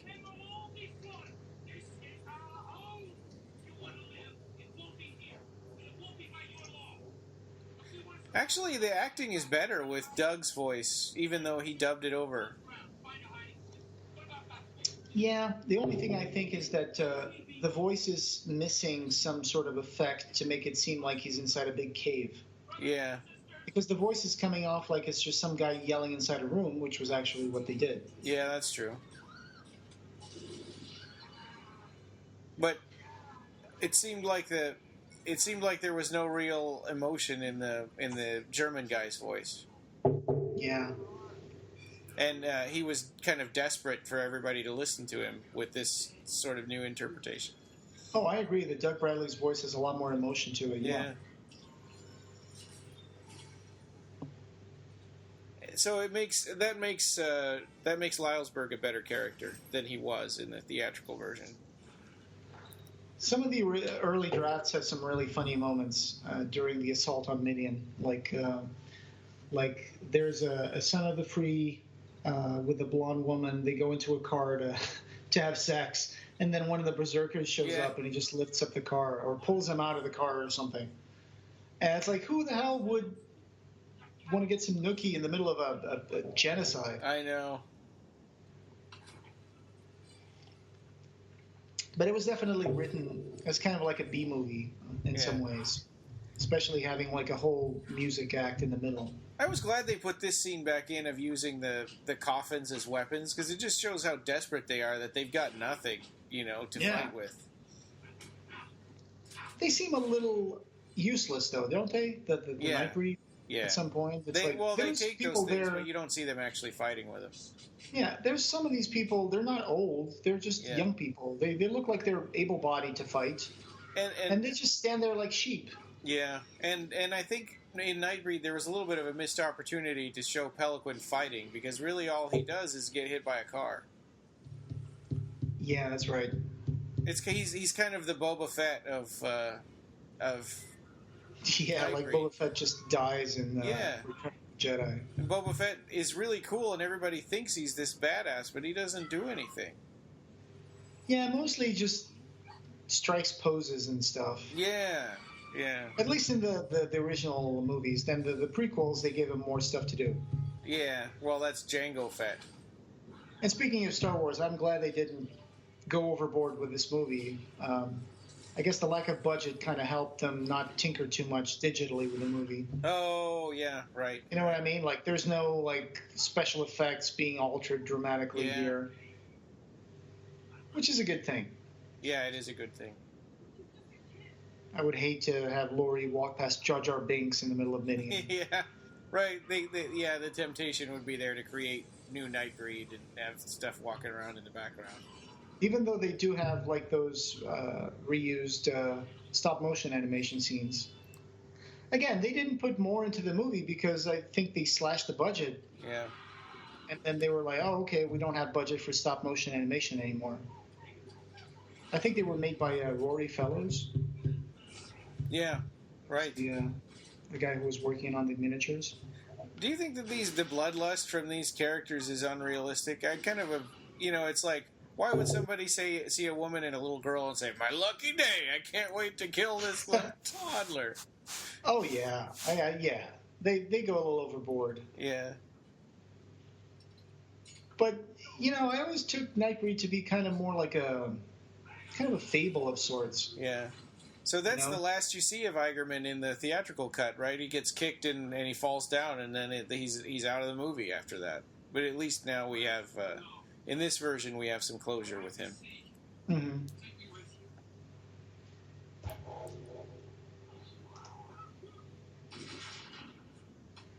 There's, of course, for people who only saw the theatrical cut, I'm sure this might be blowing their minds right now, because it's going to be completely different in the third act. I mean, there's a lot of differences. Not completely, but there's a lot of differences in the third act of the movie. Yeah. Well, in the first version of the Cabal cut that I saw, this Midian battle was 45 minutes long, and it was really just a slaughter. It was a sort of a holocaust. Yeah, there were like you would see these Sons of the Free standing on top of like an overpass or a bridge or something, just shooting people like shooting ducks in a barrel. Yeah, and it was. It was a completely different tone, and I think that people complained about it, and Russell and Jimmy Johnson ended up changing the scene to make it shorter and more punchier, and I don't know, I appreciated the tone of that, even though it was long. It was a little hard to watch, but I think deliberately that adds impact to it. Mm-hmm. Well, it's meant to make the audience feel sorry for the Nightbreed. Although I do believe that they shot a lot more footage than they intended to use, so they would have more freedom to edit it as they saw fit. Sure. Yeah. I mean, there were several death scenes for the same character, for example, and sometimes they were different. Yeah. There were like So some now of we're the back to the German guy's voice again. yeah. I think because they used a different take in the Cabal cut than this is the theatrical cut version. Yeah. Well, I do have that Midian key right there. Yeah. Yeah, got it from Prop Store of London, I think.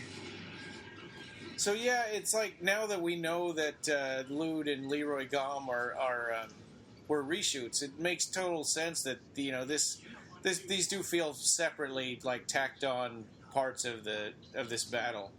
Mm-hmm. There's nobody else around them. They're fighting these individual guys. The release of the Berserkers is, I understand why they do it. I just don't understand how that would help the Nightbreed. Well, the Because it Nightbreed know seems- to get out of their way, and the people. Yeah, that's true. I guess that's what they were counting on. Yeah.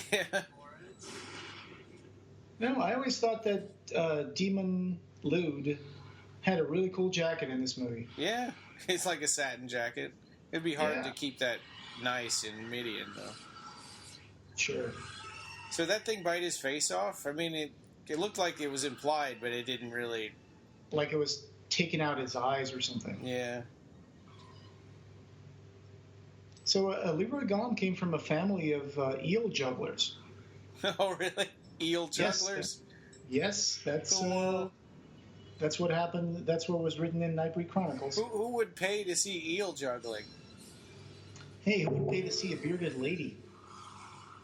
Boone is really lucky that they just stood there in front of him. They could have just run up and ripped his head off. I still remember being surprised by the fact that those slits on Lyle's bird face opened up to become eyes in Yeah. his death scene. Yeah. I thought that was really clever. That was cool. Yeah. So, because you spend the movie wondering what's the deal with those slits on his face. Right. At first I thought they might be gills or something. Yeah. but- It's Yeah, kind of a little trivia. subtle. Yeah. Ghost, the White Berserker, was played in some scenes by Nicholas Vince, who played the Chatterer in Hellraiser. This is kind of weird that, well, some people don't know that that's a man playing that woman, but it's kind of weird that she would do that, kneel down and grab the blood off of that guy when there's berserkers are right there, could easily just kill her too.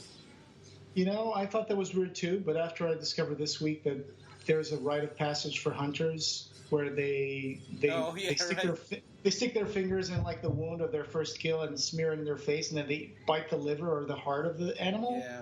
And then I was like, okay, well, that doesn't seem too different, Yeah. Yeah, that's Little John. Yeah. Oh, I was wrong. This is Eigerman's last scene in the theatrical cut, right? Yeah, you cowards. Yeah.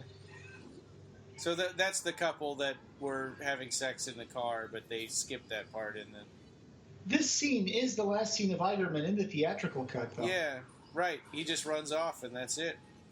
Mm-hmm. Which is not, that was a poor choice, I think, from Mark Goldblatt.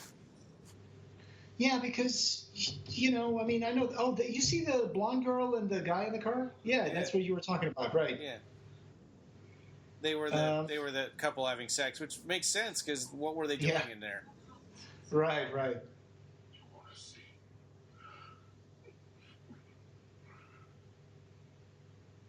I was a little behind. I don't know okay. why. I mean, we're watching the same Blu-ray, but for some reason it's... Yeah.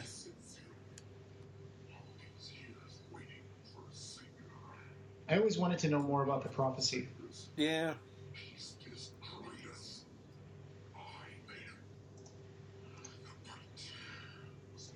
I forget, what is the origin of the seven saviors, or that Boone is the seventh savior? That didn't just come from the comics, right? That came from something from Clive Barker, didn't it? I think that was implied when Lylesburg is telling Boone he can't go upstairs to rescue Laurie. No. They're standing in a room that has 6 different white Oh. busts around Baphomet. Okay. You remember that? Yeah. But I don't remember where the idea of the sixth savior came from, Yeah. or the seven saviors. I think it came from the comic books. So there was another editorial choice here that they skipped over the scene with Narcisse getting his head cut off. So they just go to they just skip right to Decker having Narcisse's head on a knife. Yeah, but in the Cabal cut, I think we saw that, right? Yeah, we saw him cut his head off. Mm-hmm. It was a very abrupt cut, though. I'm talking about the cut in terms of editing, not the head cut. Right, yeah, it was... and we don't know what it would have looked like in high definition. Again, I guess there were plenty of footage in the Cabal cut that they couldn't find in good quality when they found those 300 boxes of, elements that were, in a storage space. Yeah. So they made that choice that, okay, since we have all this good footage... let's not use any of the bad VHS footage.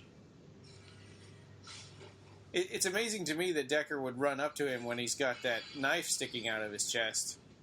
He runs up and tries to get really close, like 3 times. Yeah. And then that's, of course, the end of him right now. My question is, why does that seem to affect Boone for a moment when afterwards he walks around with that thing coming out of his back? Yeah, I guess it just hurts. Like it's nothing. Yeah, it hurts to get stabbed. And it hurts to pull it out again. I don't know.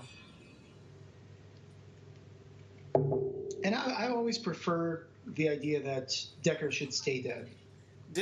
In the theatrical cut, did he spit on Decker? I don't think so. Right? That was just... I think I remember that. I think I do remember that, I think. Well, you could see the so spit dark on his face in high definition. Yeah, but because the DVD is so dark, you can't really see it. Also, did you get the idea that he gets impaled on that stick, and that's the same hole that Ashbury will put his hand into? Oh, yeah.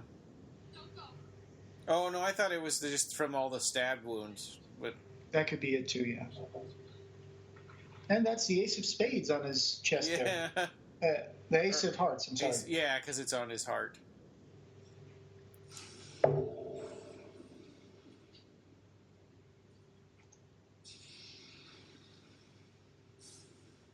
I like this idea that he needs to go talk to Baphomet. Yeah.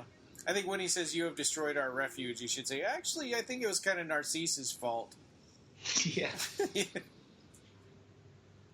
Hey, maybe you should have put your refuge in a mountain or something. And this is cool. We get to see a little bit of the characters wrapping up the body parts in cloth. I mean, although I don't think you understand... I mean, if you hadn't read the book, you wouldn't understand that's what was happening right now. Oh, and that lightning that strikes when they're walking past that arch. Yeah. Was that in the theatrical? I don't think I remember seeing that. I think that's new, because it doesn't look like the same kind of effect that is on Baphomet right now. Right. It looks like more of a digital effect. I love the new Nightbreed that they added to this scene where they're wrapping the things. Yeah.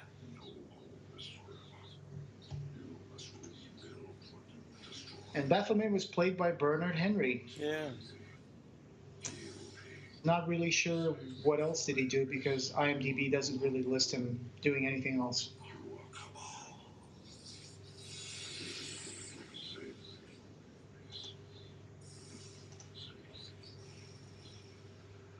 So now he's got that Cabal mark on his forehead, which that's not in the theatrical cut at all, right? That the new, Cabal mark. I'm not sure if that's added later, like digitally, or if that was something that became more visible thanks to... I think it's just that those scenes with that are missing, right? Like, this is not in the theatrical cut at all. It's possible, but I think this scene is totally different from the theatrical cut. Yeah, because after he falls in the theatrical, it just cuts to the Midian is like rumbling and stuff, and they're just running up the stairs immediately. So we don't get to ever really find out what his new powers are with that Cabal thing on his head, and maybe he could do new things. We don't really know. We don't get to find out. That's an excellent point. That's an excellent point because he already transformed himself, but we don't know exactly what new powers he was supposed to have. Maybe he was just like another kind of anointment, like, hey, now you're the leader. Yeah, it could be. Yeah, maybe. In the comic book, there were different powers that Laurie would get as well, and the story would continue on the Hellraiser version of the Nightbreed comics. And in the theatrical cut, Baphomet didn't like scowl at him like he did in this one, and No, that was added for this cut. They made that was one of the pieces they saw. They made it obvious that Baphomet did that to him on purpose. Where in the theatrical cut it could have just been a screw up by Ashbury. In the theatrical, it seems like Ashbury kind of slams his hand on it and it just splashes back on him. Right, yeah, that's what I had thought too, that he was, he just kind of screwed up. Yeah. And they had to do this thing in one take because all that, the archway falling and all that stuff in the inner chamber, I guess they only had one time to do it. So they must have had a lot of cameras set up. Yeah. These were all miniatures, though. Yeah. These sets are just miniatures, and those are like and then fireworks. That fire is probably in slow motion. Mm-hmm. There was a lot of good miniature work done for this movie. Yeah. Oh, and matte paintings, too. Mm-hmm. And they also put a new insert there when they escape. Oh, yeah, right. That was that Christian Francis's? I'm not sure. I think I'm thinking about something else, but it's okay. This is totally new. Yeah. Well, and we had seen this in the Cabal cut, but it was amazing to see this, in high definition with the, most of the color was gone out of the old VHS tapes and stuff. They were inspired by a scene in Gone with the Wind. Yeah. Because you see that they're on top of this kind of like ridge, and there's like that obvious fake background, but looks great nonetheless. Yeah. Very well lit. It looks like that they see the glow from the burning city, and it kind of reminds you of that scene in Gone with the Wind where there's like I'll never be hungry again. Yeah, and that was where Russell got quoted a lot when he restored this in the Cabal cut, that it's Gone with the Wind with monsters. Yeah, he used that line all the time.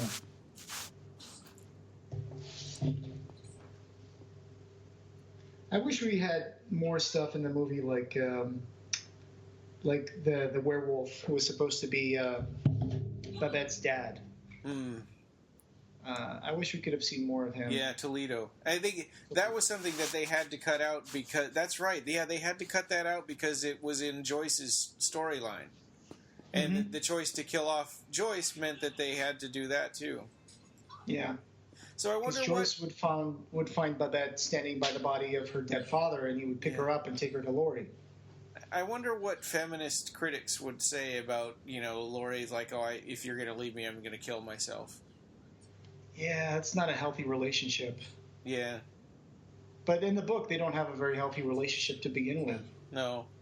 It's very dependent, and I guess here it's played more for romantic, kind of a weird. Twisted romantic value, because it's like, if you're not going to be with me, I'm going to kill myself. Well, but she doesn't want to die. It's more of a way of pressuring him into giving her the bite that will extend her life. Right. Yeah, and you can't. There's no analog to that in the real world, but. Right. It's kind of like the woman deciding to stay with Dracula in Francis Ford Coppola's Dracula. When Winona Ryder tells Dracula, "Take me away from all this life." Yeah.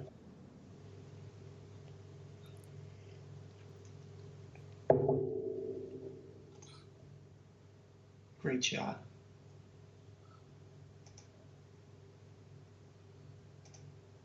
This movie still holds up really well, even though this movie still has a few issues here and there, but they really did a good job fixing it.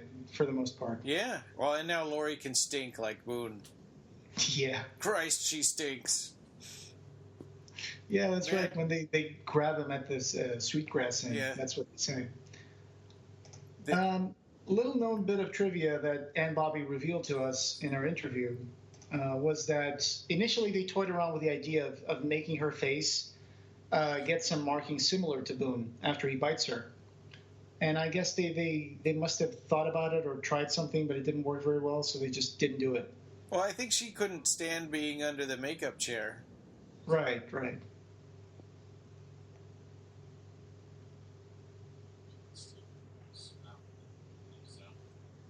It's a very strange makeup design they picked Yeah, for. he's got like a brain on the back of his skull.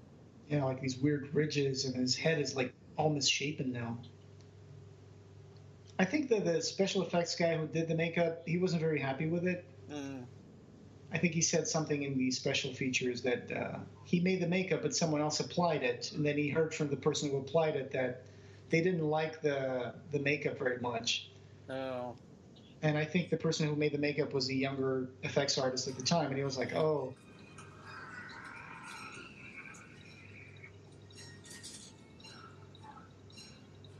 So they were looking at some corpse, and they focused on it for a second, and it looked like an old lady with like an old lady hat, but I didn't understand what that was. I always thought it was just some sort of weird altar that he had done. Oh, maybe. It's like Ashbury turns into like this personification of death almost, like Decker. Who's that blue guy with the white pants on the right? He appears in one of the scenes, I think. He has this weird looking hair that looks almost like tentacles. Oh, okay. And there's this one here, the yellow chick. The girl with the blue hair there that showed up for a moment was Stephen Jones's sister. And Nicholas Vince gets his own real voice in this scene, and so does Rachel. Mm-hmm. I love this scene. That ending with the. I think it's so much better than the theatrical ending. But so the big difference in this scene is that to me it looks like in the theatrical, Boone is right there with them in front of the barn, right? Yeah. And he's talking about cease and stuff. But in this one, it makes me think that Laurie and Boone were on another place, not too far from them, but they're separate from the breed that are in the barn. I don't know if you get that vibe from this. Oh yeah, definitely. They're waiting for him to come back, but they don't know they don't know where he is, right? I mean, yeah.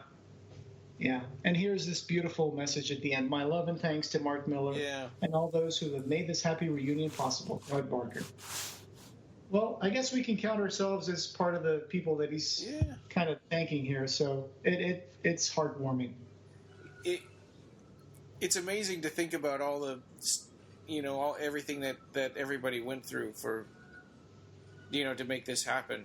I don't know that there was. I mean, maybe we're just ignorant about it, but it doesn't seem like there's ever been another movie that went through something like this. Yeah, now that I think about it, maybe Blade Runner went through when they made the final cut. Oh. They had to re-edit the movie quite a bit and refresh special effects. I don't even understand what the deal is with Blade Runner. Like, which one does the director like? There's so many cuts of that movie. Yeah, I think that nowadays it's the final cut. That's the one that Ridley Scott thinks is the best. And that's even though he made a compromised director's cut back in the 90s, I think. Yeah, where they took out all the narration. The voiceover, yeah. So, but for better or worse, now this is the director's cut, and I think it's for the better. So I also love what they did with the final credits here, with the ending credits, where they got this footage from the Wall of Prophecy and they kind of slowed it down and added it to the end credits. That was the part that Christian Francis did, right? I think he did the last illustration that appears when they cut from Boone and Laurie on the top of the hill to the image of them in the Wall of Prophecy. Oh, that's right. Okay. That image was constructed by him using pieces of the Wall of Prophecy footage that they had. And he kind of photoshopped it in and kind of made that. And I think he had done that as a sort of a rough idea and said, "Hey, what do you think of this?" And then he expected them to come back and say, "Oh yeah, can you make a high definition final version of that?" And then by the time he knew it, they had put it into the movie. Yeah. Here's I think it looks great. From Clive Barker's notes, handwritten notes to Andrew Furtado. Here's one that said, lose the mural, just fade to black over Laurie and Boone, hold for a beat, Then fade in a note from Clive over the blackness. My love and thanks to Mark Miller and all those who made this happy reunion possible. Clive Barker. And then it says, fade that out, and then fade in and run credits over the mural, which should play out in slow motion over the La La La song that's already there. Then fade that out when the shot ends and just get into the credits. And That's at cool. the very end, let's go into Johnny Get Angry instead of the country song at the end credits, Wow. which was that Second Skin or something. Yeah, right. Or Country the version. Country Skin. Yeah, Country Skin. It was Oingo Boingo music, right? Originally. So, yeah. And then they did like a country cover of it. I only knew the Nightbreed soundtrack version, but Yeah, gotcha. So yeah, that was Nightbreed. A great experience. yeah. It was Matte Effects by Westbury Design and Optical. Cliff Cully was the matte artist. He made all those glass paintings. And I guess technically Occupy Midian's not done because we still want this movie to be put out in other regions. We sort of, and people complain to us and blame us because, it's like, oh, everybody's happy because they got what they want in the United States. But Right. we don't, nobody can give a definitive answer about who to talk to or, if these people have any plans or could ever be persuaded or... Yeah, just speaking as a personal note for myself, and I guess you probably can subscribe to that, is that we're not involved in the process here. We were only like people who helped out in whatever way we could without any major compensation. We did this. We weren't paid for Occupy Midian. We were just doing it out of being fans. I think we got into some conventions without having to pay. I think I got into the screening at Burlingame, California. I got into that with Russell, and I was there in the room with him and Bobby and Maureen, our friend Maureen. Yeah. And I was hanging out there in a giant room, just talking to them and helping set things together. You also got in a few conventions where you were like manning the booth a little bit. At the one with the Hellraiser reunion and Monster Mania in New Jersey. Yeah. Hey, funny thing here, special effects makeup assistant Chet Zar. Chet Zar was one of the creators of the Darkman makeup. Oh, wow. Yeah. Darkman was right around this time, right? Or maybe like the next year after. I thought it was like 91. Yeah, sure. I can look that up real quick. Darkman is... Darkman. And that's Sam Raimi, right? I think so. Darkman. 1990. Yes. Oh, wow. Right. So really, he just went straight from this movie onto that one. And we got special thanks to Cyril Howard, Brian Wynn, Robin O'Donoghue, Craig Spector, John Skipp, Peter Atkins. So there's a lot of people there. Film restoration credits. Yeah. Russell Charrington was at one point named by Clive Barker as being a restoration director, but I guess at the end that didn't really happen. Yeah.